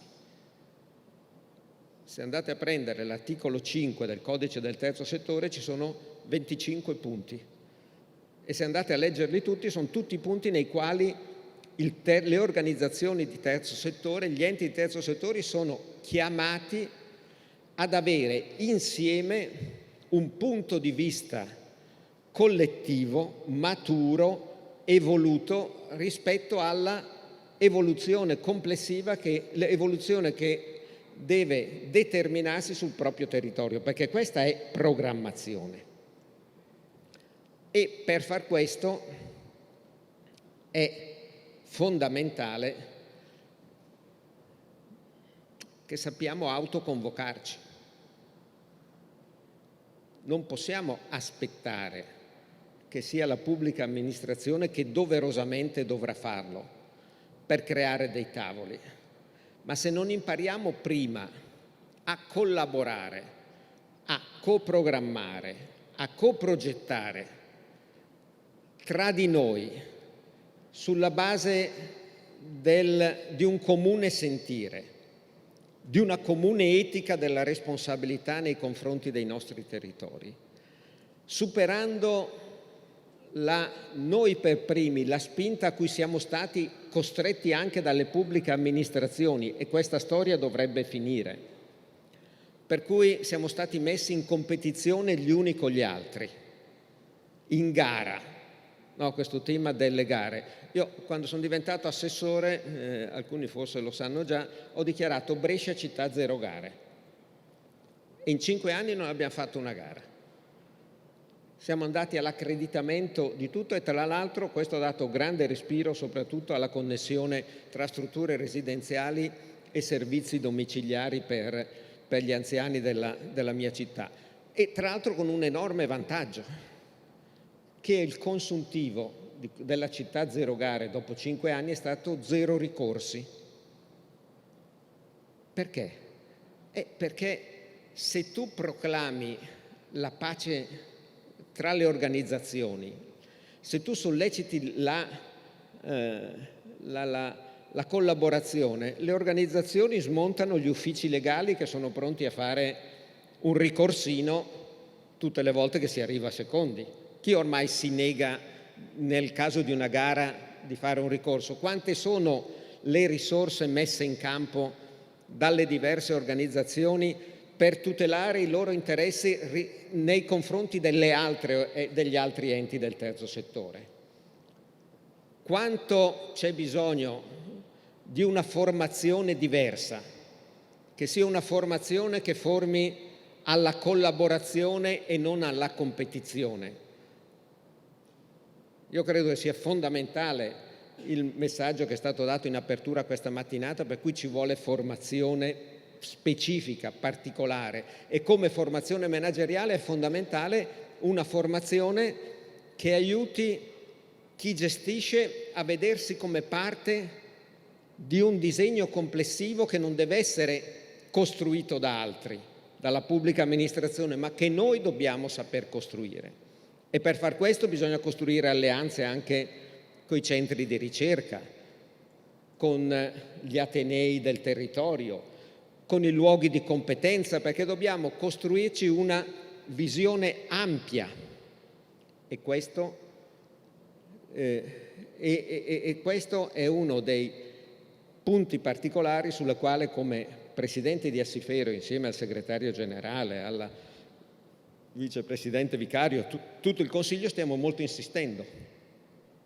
Cioè, la tesi che noi stiamo sviluppando è che chi ha a disposizione risorse da destinare ai soggetti del territorio deve abbandonare la strada seguita anche da molti enti filantropici dei bandi competitivi e cercare di sostenere e finanziare azioni di rete, azioni che coordinino, azioni che aiutino il territorio di riferimento, i soggetti di riferimento a mettersi insieme e a cercare di fare squadra, di fare massa, ma anche di collegarsi con soprattutto le sedi universitarie e i centri di ricerca per riuscire a diventare sempre di più, per quanto possibile. La vicenda Covid ci dice che in realtà è molto difficile, però un po' più padroni del nostro futuro. Questo è una questione, mi spiace che non sia stata evocata da Claudia, che riguarda molto anche il forum del terzo settore. C'è un tema di rappresentanza a livello nazionale, c'è l'elenco della spesa, mi sembra che sia stato molto dettagliato quello fatto da Claudia, ma c'è un tema di assetti territoriali. Se non c'è una rappresentanza territoriale coordinata dal forum, come ci si siederà ai tavoli della programmazione dei piani di zona? Con che proposte si andrà a immaginare qual è il futuro del welfare dei nostri territori? Ci andremo in ordine sparso, ciascuno con la propria iniziativa di sviluppo, con la propria idea, o ci sarà un luogo che, prima che essere un luogo di rappresentanza, è un luogo di riflessione, di studio, di messa a punto di una visione comune, non solo negoziale, ma anche in grado di coinvolgere la comunità? Questa mi sembra la sfida che abbiamo davanti insieme come organizzazioni del terzo settore. Questa è la sfida che dobbiamo riuscire a gestire, enti filantropici, enti morali e fondazioni di gestione, organizzazioni di volontariato, associazioni di promozione sociale. Dobbiamo essere in grado di dislocare la nostra squadra sul territorio in modo non concorrenziale, non competitivo, e da questo punto di vista un'alleanza tra UNEBA e Assifero può essere un'alleanza molto utile a fare in una certa misura anche da architrave. E per questo vi ringrazio ancora per l'invito, vi auguro buon lavoro e a ritrovarci ai prossimi appuntamenti, sia a livello nazionale sia come organizzazioni sul territorio. Un caro saluto a tutti.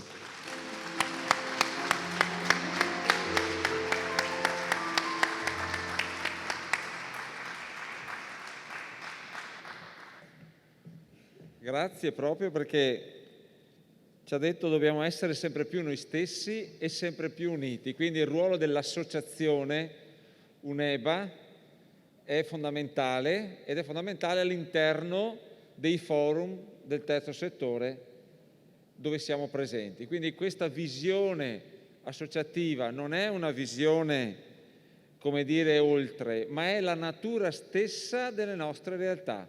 Essere, perché non possiamo parlare di essere solidarietà, sussidiarietà e far fatica a fare associazione. Ecco, questo mi sento di dirlo proprio perché la vera forza la troviamo facendo 1 più 1 che fa 3, come si dice sempre, ma poi praticarlo è una cosa complicata. Invece abbiamo capito che chi ci guarda, chi ha la possibilità di sostenere dei progetti, dice io voglio vedere questi percorsi. E proprio per questo abbiamo chiamato un'esperienza locale che è quella della Fondazione Cassa di Risparmio, per cui abbiamo Marco Ferrero, che viene proprio da parte del Consiglio della Fondazione Cassa di Risparmio, ma guarda caso, non possiamo non dirlo, è anche il portavoce del forum del terzo settore della Regione Veneto. Quindi queste due cose sono qui quasi nella stessa persona, con fatica magari, forse è più una fatica che un vantaggio. Però diciamo, ecco, una buona prassi del Veneto l'abbiamo voluta, insomma, perché siamo qui, come diciamo oggi, Padova, capitale europea del volontariato. Forse ecco, queste grandi radici sono proprio generative, ecco. Questa è anche una bella cosa da dire, dobbiamo essere generativi nelle nostre associazioni. Quindi prego Marco.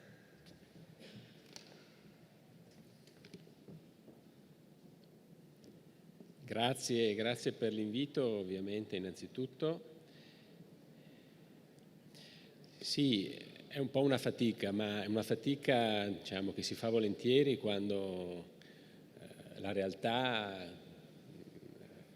è una realtà come quella nostra del Veneto, così vivace, così capace di essere significativa. Quindi è bello essere qui perché appunto siamo in una realtà che è una realtà particolarmente significativa per questo territorio e non solo per questo territorio.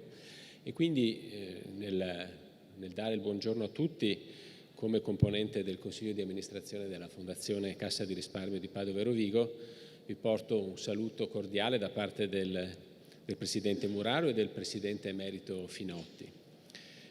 Certo, le fondazioni di origine bancaria doverosamente sono state sollecitate in questa fase che appunto ancora ci accompagna, ahimè, così particolare della recente storia del Paese e non solo del Paese, evidentemente, perché è emerso da subito come l'impatto della pandemia, oltre alla dimensione evidente, insomma, che ha riguardato il sistema sanitario, sociosanitario, ha messo in evidenza da subito anche altre questioni che evidentemente non nascevano in quel momento, non nascono oggi, ma anche nel nostro ricco Veneto sono questioni in qualche modo strutturali. Quindi anche un tema di diseguaglianze. Pensiamo alla diseguaglianza all'accesso alla formazione a distanza, per esempio, no? Che ha caratterizzato tante famiglie. Quindi il sistema delle fondazioni di origine bancaria nel nostro Triveneto si è evidentemente attivato tentando di mettere in campo innanzitutto una dimensione di ascolto, una dimensione di attenzione e capacità di rilevare tempestivamente i nuovi bisogni che stavano emergendo e che anche adesso, come dire, si stanno evidenziando. Nella fase del lockdown cosiddetto, le fondazioni di origine bancaria in Italia hanno, diciamo, messo in campo delle erogazioni straordinarie per poco meno di 100 milioni di euro a favore delle autorità sanitarie, delle organizzazioni del terzo settore e dei territori, comuni, quindi enti locali, Caritas, eccetera. La nostra fondazione, la Fondazione Cassa di Risparmio di Padova e Rovigo, diciamo si è distinta, questo lo possiamo dire, in questo contesto, perché su appunto quasi 100 milioni di euro, ben 20 milioni sono stati messi a disposizione dei territori delle 2 province di competenza, quindi quasi un quinto di quello che tutto il sistema delle fondazioni di origine bancaria ha messo in campo. Ma perché lo abbiamo potuto fare? Beh, perché abbiamo la fortuna e il merito di chi ci ha preceduto di avere un patrimonio solido e la capacità erogativa significativa, ma soprattutto perché questo territorio esprime una serietà di attori, ha espresso una tempestività delle richieste, una qualità dei progetti che ci ha consentito di allocare queste risorse in maniera molto, molto tempestiva e molto rilevante. E quindi per questo innanzitutto un grazie va a voi, perché di questo tessuto, di questa realtà del terzo settore, del volontariato, del Veneto, in particolare appunto visto che siamo qui, della provincia di Padova, le realtà come questa che ci ospita sono un patrimonio fondamentale, importante, e posso dire un'eccellenza, insomma, questo è.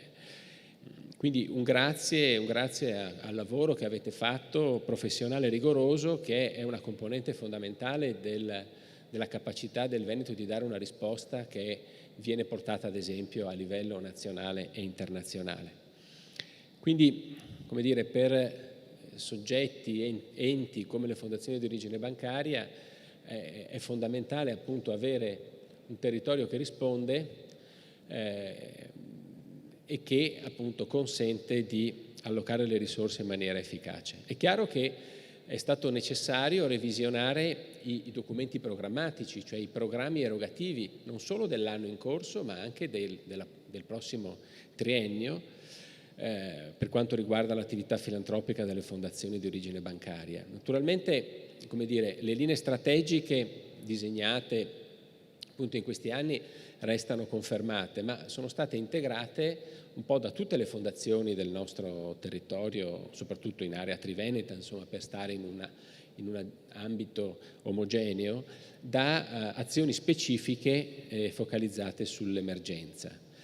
Appunto attraverso questa azione di ascolto degli stakeholders che è coerente con il ruolo sussidiario che da sempre le fondazioni di origine bancaria rivestono. Mi è piaciuto il richiamo del Presidente Scalvini alla sentenza della Corte Costituzionale del luglio di quest'anno, di quest'estate, perché è veramente un passaggio fondamentale, nonostante come tutte le sentenze della Corte nasca da una questione contingente, il tema delle cooperative di comunità dell'Umbria, in realtà la Corte si è peritata di, come dire, fare una ricostruzione dell'assetto, diciamo, istituzionale e normativo che esce dalla riforma del codice del terzo settore, riforma tanto criticata e con parecchi difetti, ma che ha il merito di fare un tentativo che era atteso da tanti anni, e cioè codificare quel principio di sussidiarietà che dà finalmente pari dignità, pur riconoscendo evidentemente il ruolo istituzionale di programmazione delle istituzioni, appunto al terzo settore come insieme di cittadini attivi che si fanno appunto parte diligente all'insegna della cura del bene comune.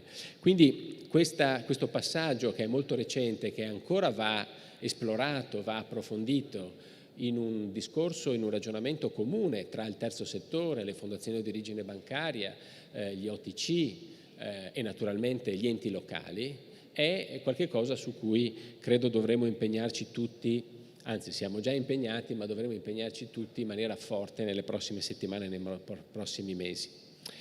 Quindi, come dire, il tema dell'ascolto del territorio, della sussidiarietà e della capacità di rilevare i bisogni nuovi e urgenti che i territori esprimono.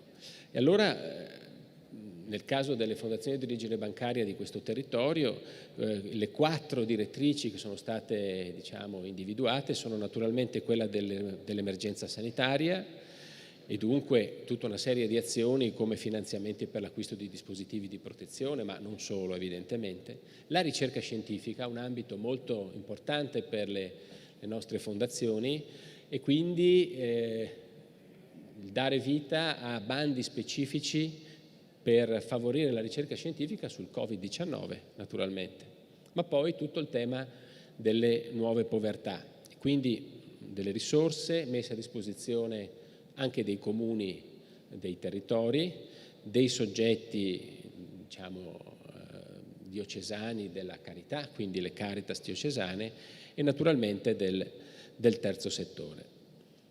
Anche perché fin da subito è apparso chiaro che al di là dell'intervento immediato, diciamo di ambito sociosanitario strettamente inteso, quello che si andava profilando e si è manifestato e si sta profilando in maniera ancora più seria per il, ahimè, prossimo futuro, è una grave emergenza economica e occupazionale e quindi un'emersione, un emergere di nuove povertà che sono state prese in carico attraverso una serie di interventi a sostegno delle famiglie, con particolare attenzione all'accoglienza nei mesi estivi dei bambini e dei ragazzi i cui genitori sono stati impegnati alla riapertura in attività lavorative. La focalizzazione sul sostegno di progetti riguardanti l'inserimento socio-lavorativo è un fronte di impegno delle fondazioni di origine bancaria di questo territorio molto continuativo, che affonda le radici ormai in 10-15 anni di lavoro, per cui oggi, come dire, la rete dei servizi all'occupazione, all'inclusione lavorativa è in maniera strutturale, direi ormai, una rete pubblico-privata che coinvolge naturalmente gli attori istituzionali, nel nostro caso Veneto Lavoro, ma in maniera molto forte anche le fondazioni di origine bancaria. Mi piace ricordare che ancora dai tempi della crisi post-2008 molte fondazioni e anche la nostra sono state impegnate attraverso i fondi straordinari di solidarietà per il lavoro che hanno consentito di moltiplicare le risorse pubbliche a favore proprio dell'inclusione lavorativa per centinaia di milioni di euro. E questo tipo di rete oggi è sostanzialmente qualche cosa di realizzato, di codificato, che però non si ferma, come dire, a dare continuità a un'azione, ma per esempio nel nostro caso è stato oggetto di una profonda riflessione e di una riprogettazione che oggi ci consente, dopo più di 10 anni, di ripartire con un progetto innovativo molto più focalizzato su alcune tipologie di bisogno, proprio perché il tema oggi è anche quello di fare in modo che le risorse, di cui pure disponiamo e non sono poche, ma di fronte alle sfide che ci stanno davanti rischiano di essere poco significative, siano allocate in maniera efficace. Quindi tutto il tema anche della misurabilità e della promozione di interventi che favoriscano l'innovazione sociale. E appunto per stare al terzo settore, di cui si è parlato molto ovviamente, perché è peraltro, come dire, il soggetto, l'insieme di soggetti che istituzionalmente sono beneficiari delle erogazioni delle fondazioni di origine bancaria. Il sistema delle fondazioni ha ritenuto di provare a mettere in campo anche degli interventi che in qualche modo vadano nella direzione di favorire come dire, anche la dimensione del rilancio economico o comunque tentare di contrastare le difficoltà in cui tanti enti del terzo settore si vengono a trovare.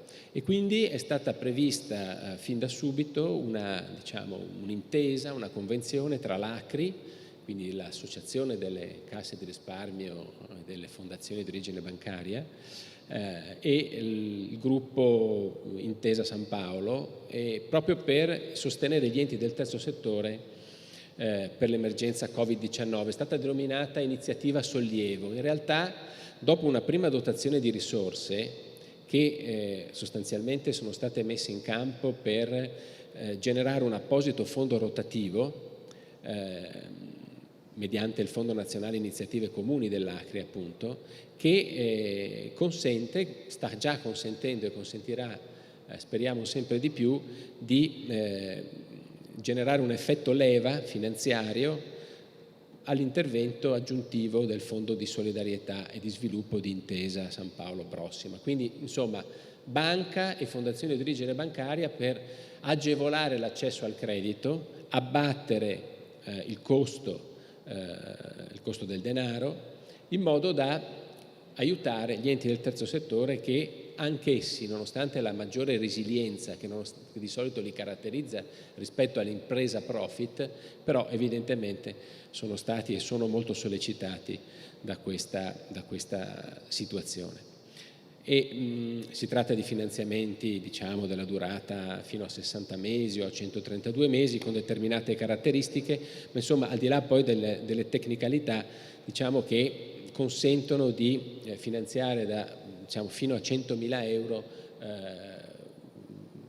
le attività appunto degli enti del terzo settore, ma soprattutto mi piace citare il fatto che in occasione e nell'imminenza della istituzione del RUNZ, cosiddetto, il Registro Unico Nazionale del Terzo Settore, sarà finalmente concretamente possibile per le fondazioni di origine bancaria erogare agli enti del terzo settore, non solo le associazioni ma anche le cooperative sociali e più in generale le imprese sociali,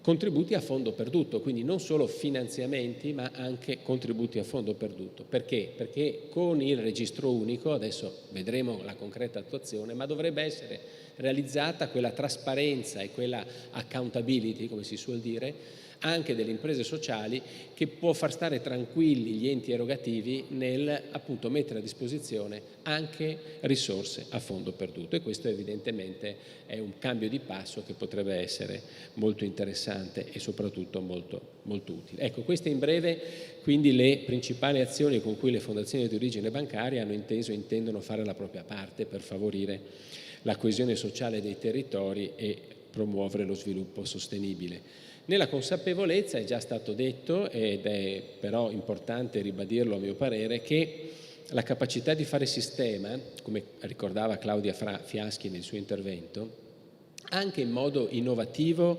e, se posso mutuare un termine utilizzato dal Presidente Scalvini poco fa, anche in modo evolutivo, è lo snodo fondamentale per moltiplicare l'efficacia e garantirci un impatto rilevante delle risorse a disposizione, che non sono poche, pur di fronte alle dimensioni grandi della sfida che ci sta di fronte. Ma anche, mi viene da dire, è una sfida, come dire, non è solo come dire, nel confronto con ciò che viene dall'esterno, potremmo dire, ma è anche una sfida che è una sfida, quella di fare sistema, una sfida culturale interna. L'ha ricordato giustamente il Presidente Scalvini poco fa, e questo lo dico, permettetemi, anche come portavoce del Forum del Terzo Settore Veneto. A Scalvini dico: in Veneto noi ci siamo, è importante fare questo cambio di passo culturale che consenta di uscire un po' anche da quei residui di autoreferenzialità e di concorrenza a cui siamo stati un po' abituati, e forse lo abbiamo anche un po' come matrice antropologica da veneti, no? Non solo nell'imprenditoria ma anche nell'associazionismo. Quante volte, come dire, un impegno, una vocazione, un talento si esprimono nel organizzare qualcosa a beneficio degli altri, non sempre e non necessariamente provando a, come dire, mettersi insieme a chi già fa qualche cosa, no? E invece questo è probabilmente il momento di fare questo cambio di passo. Quindi noi in Veneto ci siamo, e penso che il fatto di essere qui oggi testimoni anche della qualità del terzo settore veneto, che certamente può migliorare, deve migliorare in questo frangente, ma è già una grande ricchezza che consente appunto agli enti come le fondazioni di origine bancaria di poter fare bene il proprio mestiere e farlo tempestivamente, credo anche con una certa efficacia. Grazie e buon lavoro.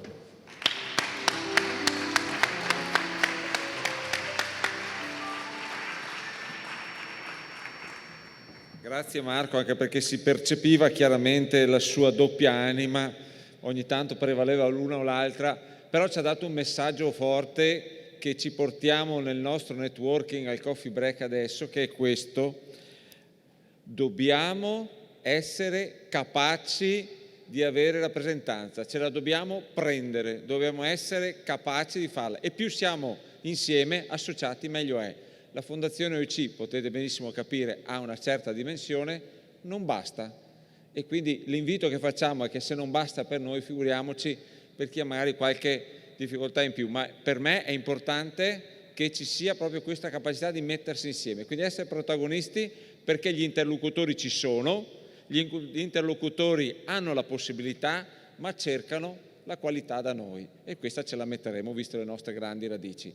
Al ritorno vi facciamo una sorpresa che non conosce nessuno, neanche il Presidente Massi, gli abbiamo tenuta nascosta, perché vi daremo esattamente un esempio che cosa vuol dire fare un progetto insieme, terzo settore, per promuovere i territori e per poter chiedere anche un sostegno economico. Una grande sorpresa, perché mi sembra giusto, insomma, almeno di poter far vedere questa nostra creatività. Quindi al ritorno del coffee break vedrete questa cosa. Grazie, grazie. Allora, volevo farvi fare un applauso a questi ragazzi che, come avete immaginato, sono quelli che hanno custodito il nostro convegno, hanno custodito tutta l'attività, i controlli necessari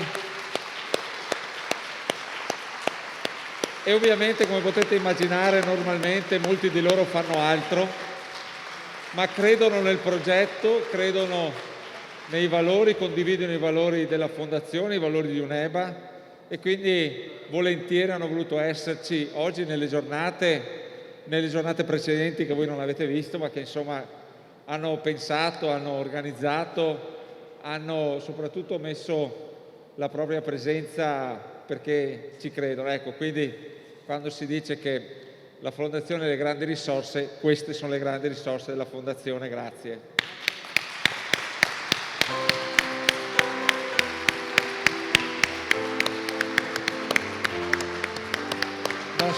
Non so perché Diana non si sia messa in fila anche lei, non ho capito.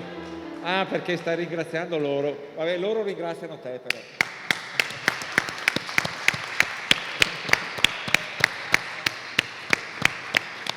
Grazie ancora ragazzi, grazie.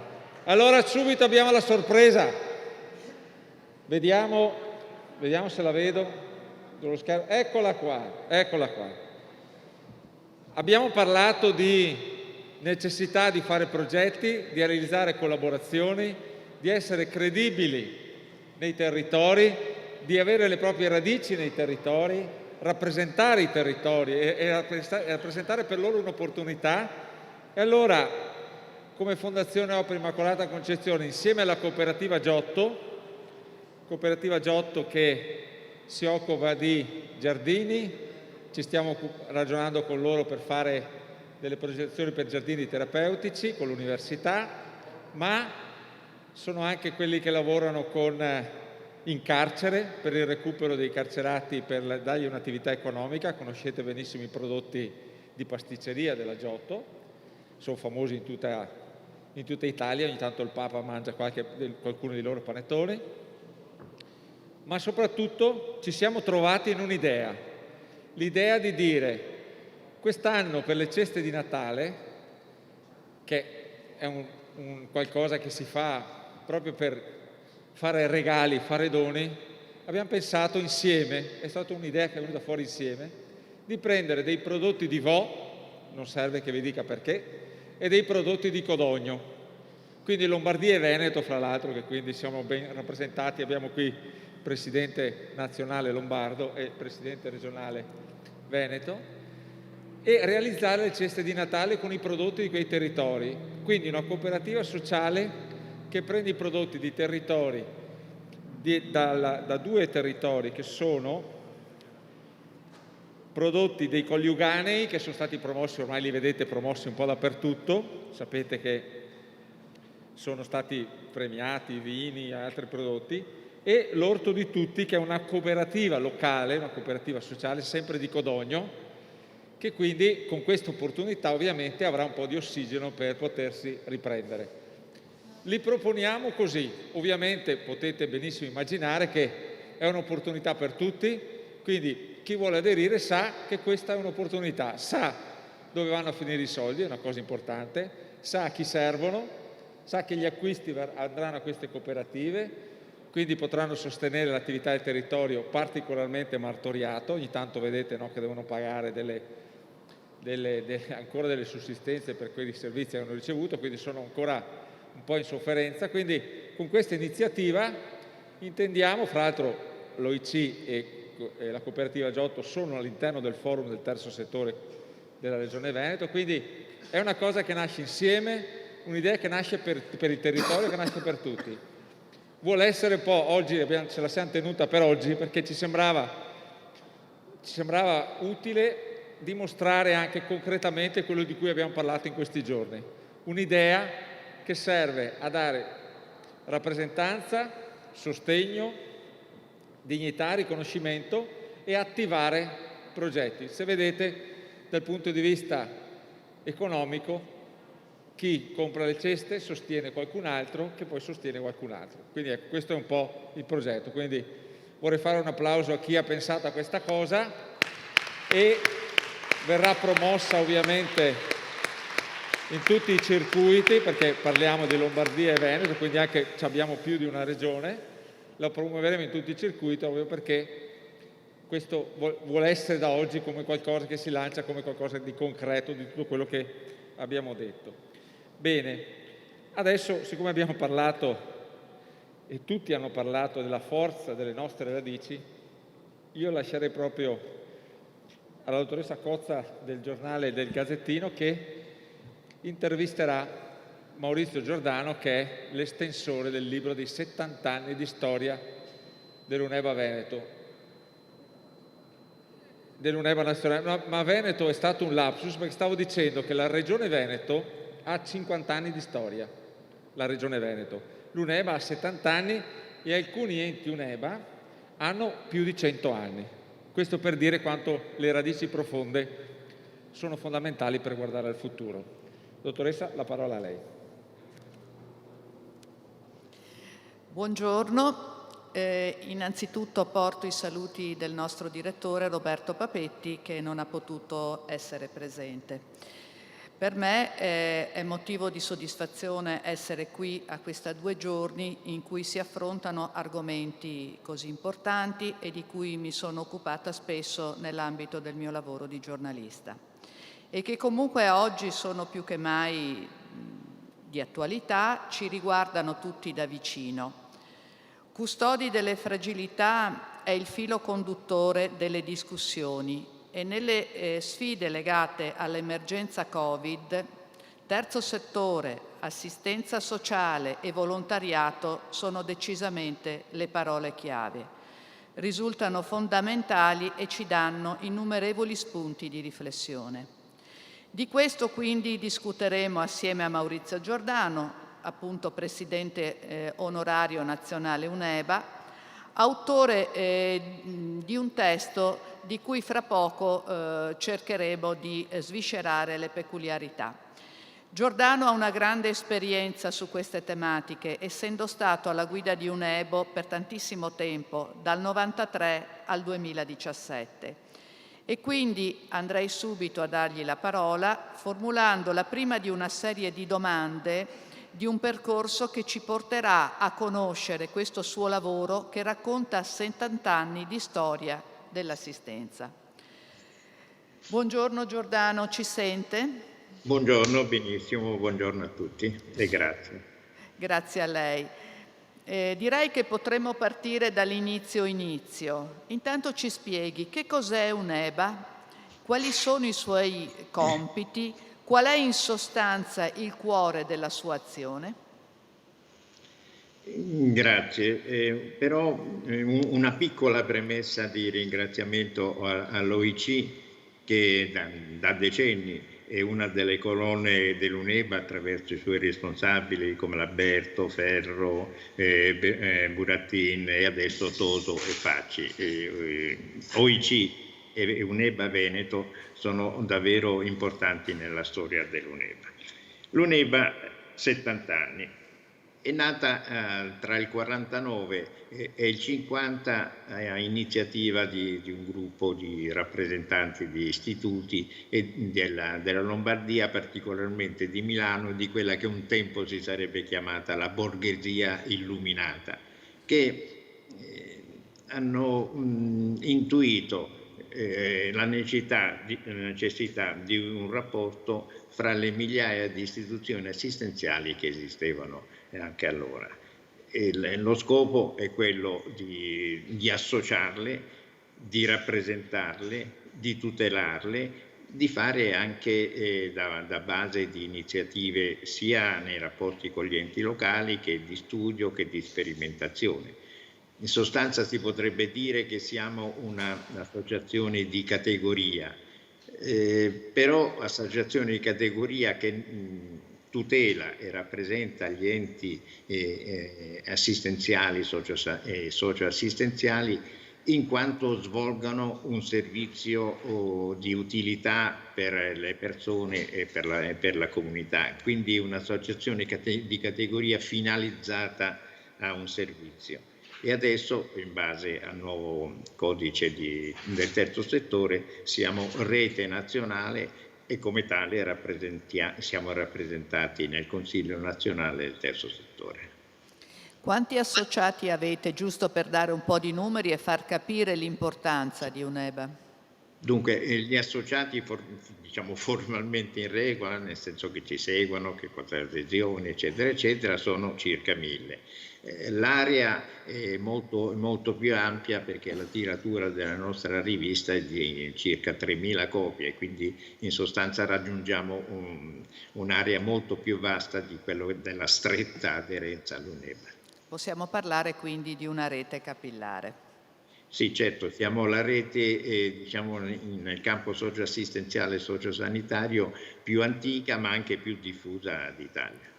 Benissimo. Senta, dottor Giordano, come mai lei ha deciso di scrivere questo libro per raccontare i 70 anni di UNEBA? Ma questo nasce da alcune riunioni del comitato di redazione della nostra rivista Nuova Proposta in vista della preparazione del congresso di Genova nel 2012. Ci siamo detti perché non raccontiamo sulla rivista i vari convegni che si erano svolti fino ad adesso. L'abbiamo fatto e poi abbiamo visto che in sostanza non era soltanto un elenco di convegni ma una storia dell'UNEBA. È una storia dell'UNEBA che coincideva in qualche modo con la storia dell'assistenza. Da qui poi l'idea del libro e adesso l'ultima edizione per aggiornarlo con quello che è successo negli ultimi 7-8 anni. Come è cambiata la storia dell'assistenza dall'inizio ai giorni nostri, tenuto conto che adesso appunto c'è anche l'emergenza Covid?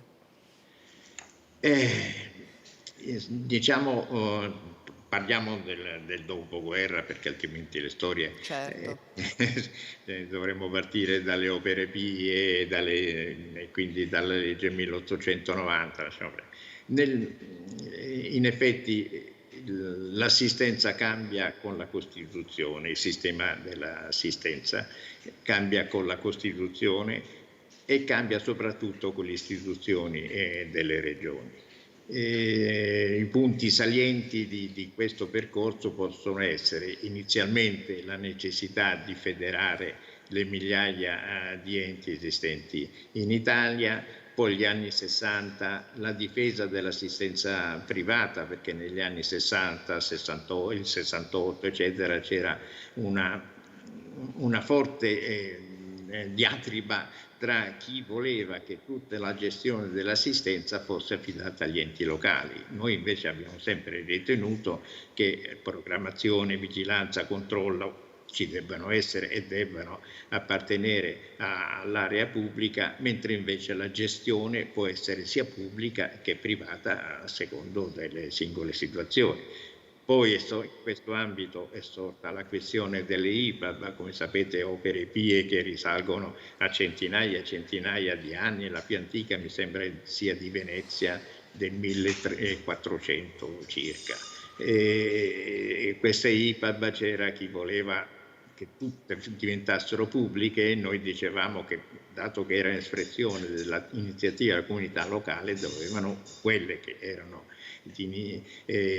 gestite dalla comunità che continuassero a essere private, diventassero private. Poi c'è stata la lotta per la legge della riforma dell'assistenza, sono stati 20 anni di discussioni, di iniziative, soprattutto nostre, e sfociate poi nel 2000 con la legge di riforma dell'assistenza. E quest'ultimo periodo è caratterizzato invece da tutta quanta la discussione e poi l'approvazione della riforma del terzo settore e poi dei decreti legislativi di attuazione della riforma. Certo. Lei è stato presidente, dicevamo poco fa, dal 1993 al 2017, quindi un lungo periodo. Quali sono stati i momenti più significativi che lei appunto ha trascorso al vertice di UNEBA e qual è stato il ruolo di UNEBA a livello nazionale appunto in questo lungo periodo? Dunque in realtà io sono molto più vecchio di quello che dice lei, perché dal 93 sono presidente, ma in sostanza la mia attività professionale è un'attività diversa. Ovviamente io insomma mi occupo dell'UNEBA diciamo in attuazione di una certa esigenza di partecipare, scusate la parola un pochettino grossa e presuntuosa, a tutto quello che può essere la realizzazione del bene comune, ma questo vale per tutti i dirigenti dell'UNEBA, a partire da Franco Massi e tutti quanti gli altri. Tutti quanti siamo volontari, nessuno di noi ha mai visto un centesimo all'UNEBA e semmai è a rovescio. Quindi io mi occupo dell'UNEBA dagli anni 70, quando l'UNEBA aveva la presidenza su a Milano, il presidente era l'onorevole Giambattista Migliori, che era stato anche uno dei fondatori dell'UNEBA. Poi dal momento che prevaleva la parte di interesse di rapporti col Parlamento e con i ministeri, eccetera, la sede è stata trasferita a Roma. Io quindi sono stato poi segretario generale e infine presidente. Quindi purtroppo l'UNEBA ce l'ho nel sangue, dico purtroppo per l'UNEBA perché evidentemente tutti i difetti dell'UNEBA sono colpa mia, i meriti sono davvero, non faccio l'umile, sono di tutti quelli che in tutta Italia la rappresentano, a livello federale, a livello comunale, a livello provinciale. Come punti diciamo fondamentali sono quelli che ricordavo prima, della grossissime polemiche tra assistenza privata e assistenza pubblica. Allora, ricordiamo che l'articolo 38 della Costituzione dice che l'assistenza privata è libera e che gli articoli 3 e 4 parlano sempre della libertà dei cittadini liberi associati. Però quello era un periodo in cui era fortissima anche la tendenza a pubblicizzare la gestione di tutti i servizi socioassistenziali ed è stata una lotta molto dura, durata per parecchi anni. L'altra questione grossa affrontata da noi è stata quella delle IPAB che ricordavo, che poi è stata risolta con 2 sentenze della Corte Costituzionale promosse da istituzioni aderenti all'UNEBA, e poi tutto il cammino della riforma dell'assistenza che, come ho detto, è stato molto lungo. Ecco, potrei dire un altro dei momenti essenziali è stato quello della contrattazione. Nel campo nostro, in prevalenza poi specialmente nei primi anni dell'UNEBA, la maggior parte delle istituzioni erano di iniziativa o gestione religiosa. Far comprendere a questo mondo che anche nell'assistenza ci dovessero essere dei contratti collettivi nazionali è stata un po' dura, ma una battaglia che abbiamo vinto. Il primo contratto è del 1983 e adesso la gestione è diventata, diciamo, tradizionale. Poi volevo chiederle qual è la situazione in questo momento dei servizi di assistenza e dei servizi in generale in Italia, e poi ci sono delle differenze tra quelli proposti al nord e quelli invece che si trovano al sud? Non esistono, cominciamo intanto col dire che non esistono delle statistiche nazionali pubbliche aggiornate. Noi con UNEBA, insieme con altre istituzioni dell'area, cioè la Caritas, l'USMI, la CISM, la FISM, soprattutto il mondo che si muove nel campo socio-assistenziale e socio-educativo, abbiamo ormai da più di 30 anni costruito una consulta che è soltanto non decisiva, però una sede di confronto, di approfondimento e di programmazione.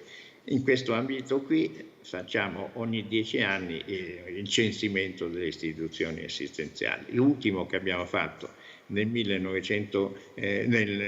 2010, scusate, e adesso dovremo fare il prossimo, anche se con altre caratteristiche. Comunque aveva censito 14.246 servizi, non enti, attenti. Questi erano in prevalenza al nord, quasi il 48%, il 23% al centro e il 29% al sud e nelle isole. I servizi sanitari e sociali e residenziali erano circa il 30%, mentre il 60%, oltre il 60%, erano servizi non residenziali.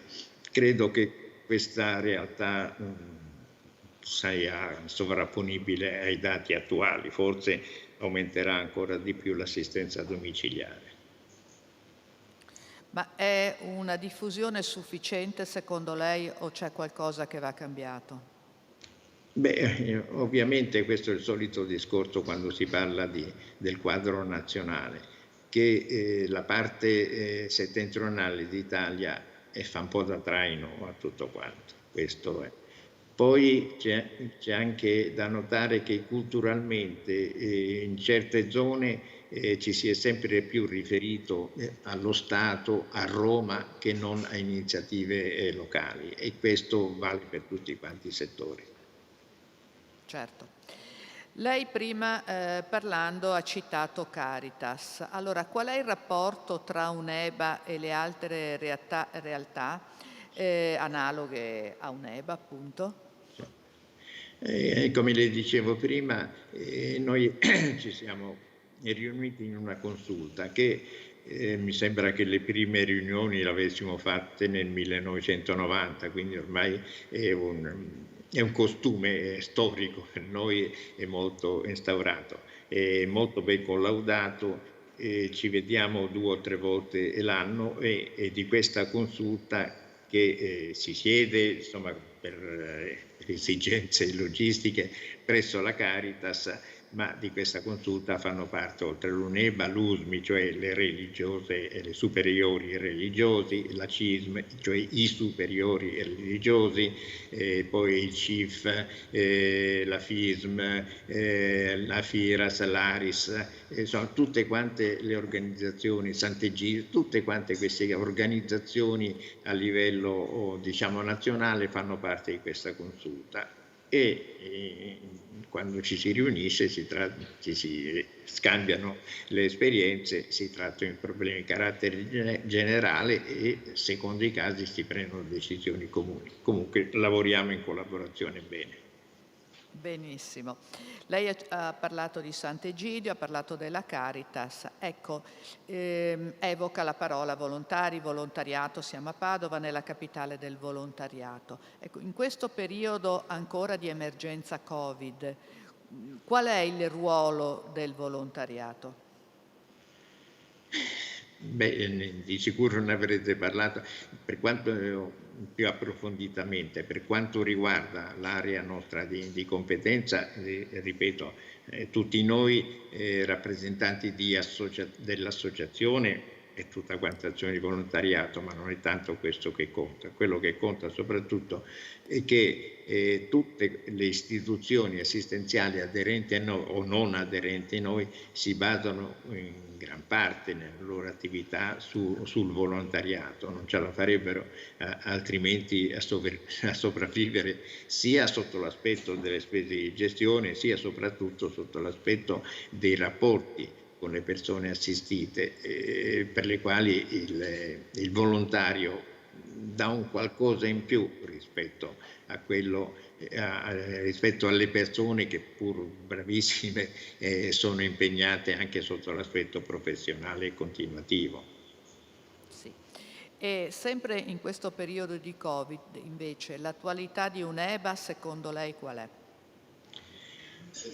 Noi non facciamo altro che, immagino, come tante altre associazioni, fare diciamo da cassa di risonanza di tutte le iniziative prese sul piano pubblico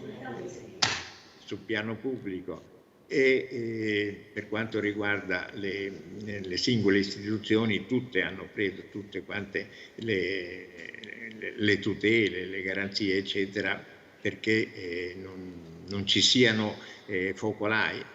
Poi evidentemente il momento è molto molto brutto e molto complicato da gestire. Certo. Io ho il suo libro qui davanti e mi incuriosisce l'ultimo capitolo intitolato Decolla il progetto culturale. Di che cosa parla, dottor Giordano, in questo capitolo? Ma l'idea è chiaro che la nostra, come tutte quante le associazioni, hanno un sottofondo di una cultura comune, insomma, che esprimono la loro attività. E noi per progetto culturale intendiamo sia l'approfondimento del ruolo delle libere istituzioni assistenziali e del rapporto con la comunità locale e del rapporto con gli enti locali e con il pubblico in genere, sia invece un apporto particolare diciamo di motivazione personale, che può essere prevalentemente religiosa, questo va detto. C'è una particolare sensibilità nella comunità cristiana per quanto riguarda la carità, cioè l'amore per gli altri, però è diffusa anche a livello più, diciamo, più laico. Quindi come cultura intendiamo questo qui. Mi ricordo che nel 57, mi sembra, insomma, il Cardinal Martini, intervenendo a un convegno dell'Assemblea Lombarda, aveva concentrato questo tipo di, chiamiamolo un po' ampolosamente, di cultura in alcuni punti veramente essenziali.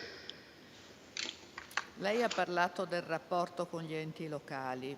Ecco, sì. È possibile migliorarlo? C'è qualcosa che si può fare?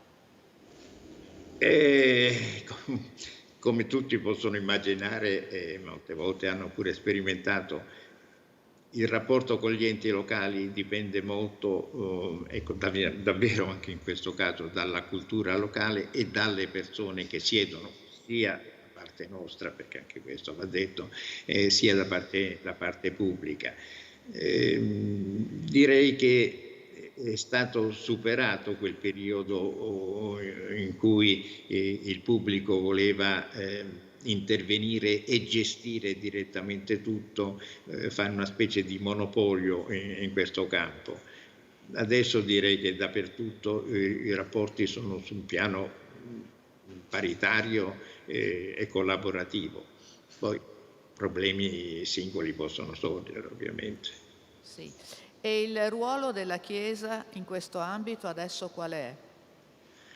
Il ruolo della Chiesa è sempre molto importante. Per quanto riguarda l'Italia è passa molto attraverso la Caritas, che era stata istituita, mi sembra, negli anni 60, proprio in sostituzione della vecchia POA, che alcuni potranno ricordare la Pontificia Opera Assistenza, che distribuiva i soldi che venivano dall'America, con Monsignor Nervo e Monsignor Pasini, un padovano.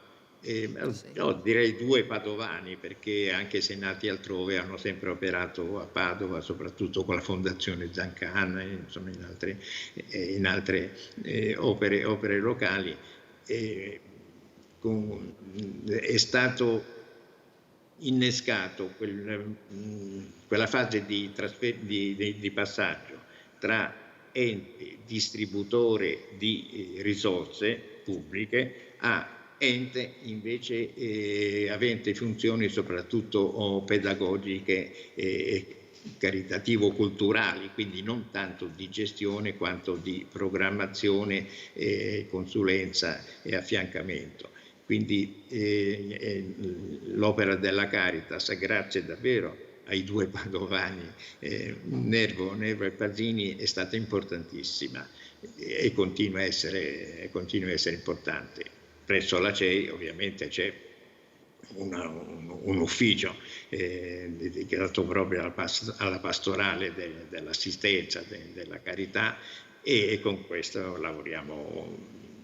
Anche ultimamente abbiamo fatto un incontro, lavoriamo a fianco, e questo avviene poi in tutti quanti gli episcopati.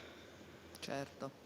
Lei dedica un altro capitolo nel suo libro al lungo cammino della riforma del terzo settore. Ce lo può sintetizzare? Ci può ricordare un attimo di che cosa si tratta? Dunque, fino a circa 10 anni fa, le leggi nel campo del terzo settore erano leggi, diciamo, tutte molto settoriali. C'era la legge delle cooperative, la legge delle associazioni di promozione sociale, eccetera. Non c'era una visione comune. Noi ci siamo impegnati a cercare di portare tutto a un unico denominatore, e nel 2014 avevamo fatto proprio un convegno dedicato alla riforma, cioè alla legge, perché non c'era da riformare, c'era da fare la prima legge sul terzo settore, e a Firenze erano venuti anche i parlamentari che poi sono stati relatori sia alla Camera che al Senato. Abbiamo dibattuto insieme questo problema di dare una cornice generale a tutte le iniziative private non economiche operanti nel campo di interesse generale. Da lì poi piano piano è stato presentato un disegno di legge. Il disegno di legge governativo era, insomma, direi un po' vecchio come impostazione, ma in Parlamento il dibattito è stato molto approfondito, e la legge è uscita, la legge di riforma del terzo settore è una legge buona, così come buoni sono in massima i decreti delegati sui quali si sta articolando. E poi adesso, da ultimo, il codice del terzo settore, che è un decreto delegato che deriva dalla legge di riforma. Che cos'è questo codice del terzo settore? Il codice del terzo settore disciplina tutte le iniziative, come dicevo, private, dedicate senza fini di lucro a scopi di interesse generale. Quindi, ci può fare un esempio? Esempio di cosa, scusi? Sì, un esempio di questo. Direi, guardi, che tutto quanto il codice parte definendo che cos'è il terzo settore, poi precisa gli organi di amministrazione, quali requisiti, quali condizioni e quali finalità, poi precisa le attività che possono essere svolte e prevede anche le istituzioni di reti sia settoriali che nazionali. Quindi tutta una cornice nella quale queste istituzioni si collocano più o meno bene, dico più o meno perché ovviamente quando poi si applica una legge i problemi possono sempre esistere. Certo. Qual è oggi il nuovo modello organizzativo di UNEBA? Direi quello tradizionale, in questo senso, perché prima UNEBA nasceva come ente nazionale, poi con le istituzioni delle regioni abbiamo fatto la riforma dello statuto a Bari circa 20 anni fa e abbiamo organizzato l'UNEBA soprattutto su base regionale, perché come tutti quanti sapete le leggi e gli ordinamenti in campo assistenziale sono di competenza della regione, quindi c'è un quadro nazionale comune, ma poi ogni regione ha una propria legislazione e una propria organizzazione e quindi le nostre sedi regionali non possono che essere dotate di una grande autonomia, altrimenti non potrebbero corrispondere alle esigenze delle istituzioni locali. Quindi il nostro modello si è trasformato da unione centrale, direi quasi federazione di enti regionali. La regione è la parte forte, come dimostra adesso il Veneto, ma anche la Lombardia e anche altre regioni. Certo, e l'abbiamo visto chiaramente anche durante l'emergenza Covid. Sì. Come il ruolo della regione abbiamo fatto la differenza. Sì. Nel libro c'è un altro spunto interessante. Lei dice che nasce l'osservatorio del lavoro a un certo punto, a metà circa del suo lavoro. Che cos'è questo osservatorio del lavoro? Ma bisogna tenere presente sempre questa realtà molto, molto complessa, insomma, del sistema socio-assistenziale italiano, per cui il contratto di lavoro o il contratto nazionale di lavoro è nato nel nostro campo molto più tardi che non in quelli tradizionalmente produttivi dell'artigianato, dell'industria, il commercio, eccetera, eccetera. E quindi abbiamo sentito il bisogno nell'attuazione dei vari contratti collettivi che adesso si stanno rinnovando alle scadenze naturali, abbiamo sentito la necessità di dare una forma di assistenza alle federazioni regionali e alle istituzioni nella gestione del contratto, perché come sapete gestire un contratto nazionale o i singoli contratti regionali non è una cosa semplice, nascono sempre casi particolari. Allora questo osservatorio è composto da rappresentanti dell'UNEBA, da sindacalisti, da consulenti, da professionisti e che affrontano di volta in volta i temi che vengono prospettati dagli istituti. Certo. Lei ne ha parlato prima durante le spiegazioni che ha fatto sul suo lavoro, sul suo libro e comunque poi nel testo vedo che dedica una parte anche a questo argomento. Ecco, mi riferisco ai servizi alle persone, alla persona. Quali sono oggi quelli più importanti, quelli fondamentali per dare un'assistenza efficace a suo avviso? Ma non vorrei essere banale, probabilmente altri pensano in modo diverso. Io credo che i problemi di fondo siano sempre gli stessi, e cioè il rapporto con la persona che si trova in difficoltà. Poi le risposte possono essere diverse a seconda della situazione economica, della situazione istituzionale, del momento culturale, eccetera, però tutto quanto si basa sempre sul rapporto interpersonale tra l'operatore dell'assistenza e il destinatario dell'assistenza. Adesso, certo, rispetto a quando era nata l'UNEBA, le esigenze sono più raffinate, più sofisticate, non soltanto le esigenze economiche. Le esigenze economiche sono risorte in questo periodo, questo periodo di Covid, di chiusura, eccetera, le esigenze economiche purtroppo sono tornate prioritarie, ma fino a 2 anni fa i problemi principali erano problemi di carattere familiare, personale, psicologico, di lavoro, di inserimento, di rapporti.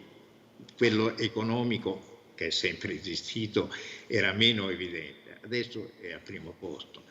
E in questo campo gli enti dell'UNEBA sono un pochettino più, diciamo, condizionati, perché noi non è che abbiamo finanziamenti pubblici, e quindi non è che abbiamo tanti soldi da distribuire in assegni, eccetera. La nostra attività è un'attività di servizi alla persona. È chiaro che poi quando noi vediamo le mense, l'assistenza gratuita, eccetera, ha un valore economico, ma non abbiamo da distribuire soldi. Certo, dottor Giordano. Senta, noi abbiamo un paio di minuti ancora a disposizione, per cui le chiedevo se lei aveva qualcosa direttamente da dire sul suo libro senza che formulassi una domanda, perché non vorrei che magari rimanesse nel cassetto un qualcosa che sarebbe invece giusto sviscerare, che lei può conoscere decisamente più di me. Che cosa possiamo dire ancora di questo suo lavoro? Questa è una domanda carogna, scusi, perché non ho la minima idea di che cosa. Penso che possa essere utile, oltre che per sostenere il tavolo quando la gamba è zoppa e si mette lì sotto perché è basso, oltre a questo può essere utile per ricordare le tappe dell'evoluzione dei servizi socio-assistenziali e sociosanitari in Italia.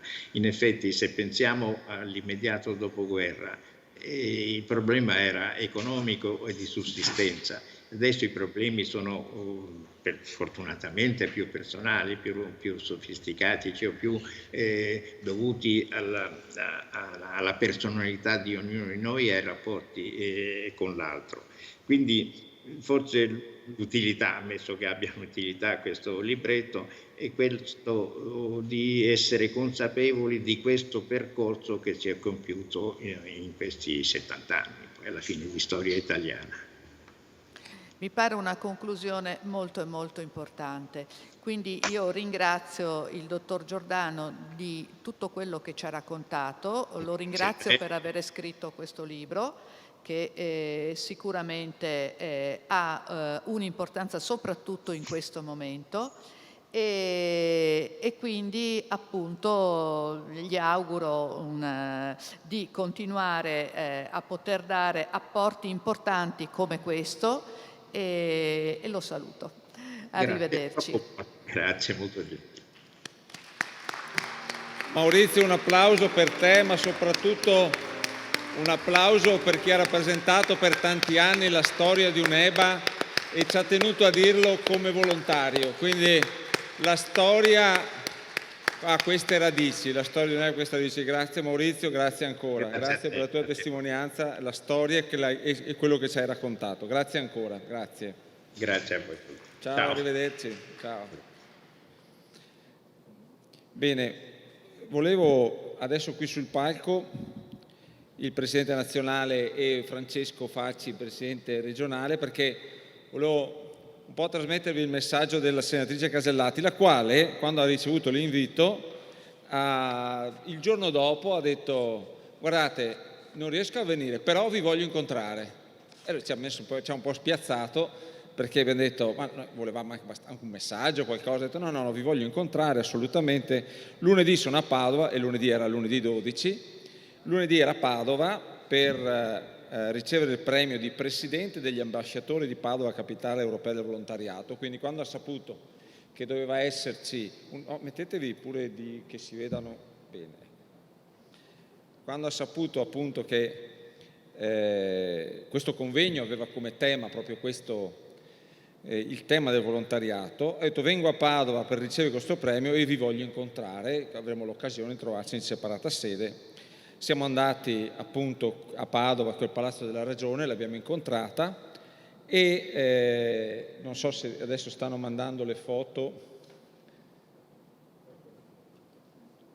Ah no, questa scusate, questa è la foto di prima dove il Presidente Massi consegnava una copia del libro in anteprima a Giovanni Fosti, che è il Presidente della Fondazione Cariplo. Avete visto la foto prima, mi sono dimenticato di farla vedere prima, e quindi la Fondazione Cariplo ovviamente ha visto un bel progetto in questo libretto e lo ha finanziato, quindi sempre un ricordo che per avere qualche sostegno bisogna prima di tutto fare dei bei progetti, e parlare di storia sicuramente è una bella proposta.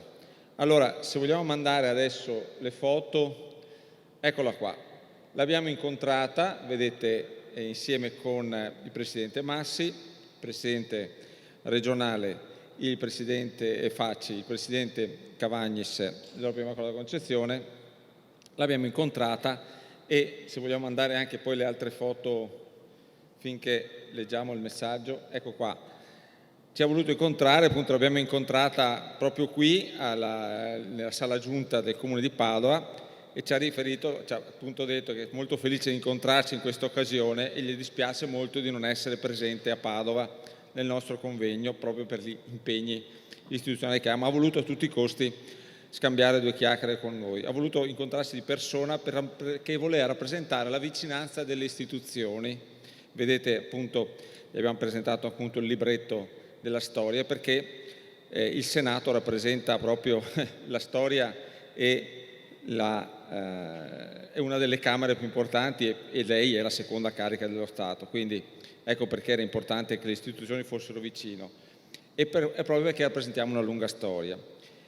E sapeva che nel nostro convegno vogliamo valorizzare l'esperienza di volontari che hanno trovato stimolo dalle nostre realtà per donare il proprio tempo a vantaggio dei più fragili. Durante il periodo di lockdown tantissimi volontari sono messi a disposizione delle comunità per alleviare le difficoltà di tante persone che la pandemia ha fatto sentire ancora più fragili. Di sicuro, se non ci fossero state tante realtà che si sono prese cura di queste persone, gli effetti della pandemia sarebbero stati ben più gravi, e noi ne sappiamo sicuramente qualcosa.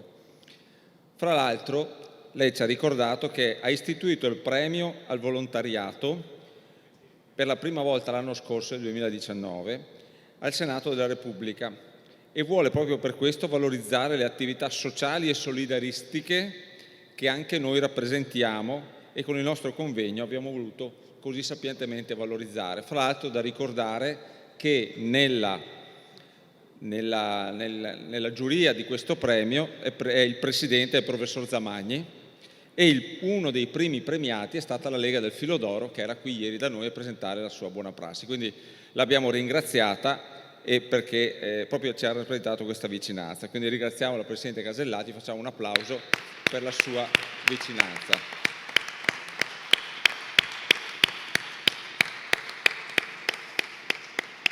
Ecco, fra l'altro, per chiudere in bellezza, visto che ieri sera il nostro Presidente ha consegnato un mazzo di fiori alla nostra cantante, volevo che consegnasse oggi un mazzo di fiori anche alla nostra pianista.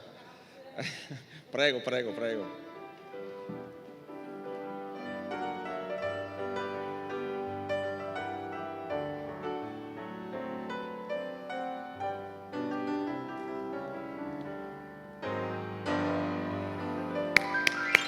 Grazie, grazie, grazie, grazie, perché come dicevamo ieri sera, un artista quando mette in campo la propria arte dona se stessa, perché è proprio quello il regalo che fa, dona se stessa, perché l'arte scaturisce dalla persona, e in questo caso la musica è una di queste grandi arti. Quindi io direi, se il Presidente vuole farci un breve saluto.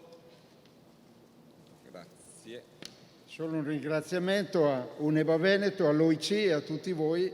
Grazie, al prossimo appuntamento del convegno nazionale. Saluti.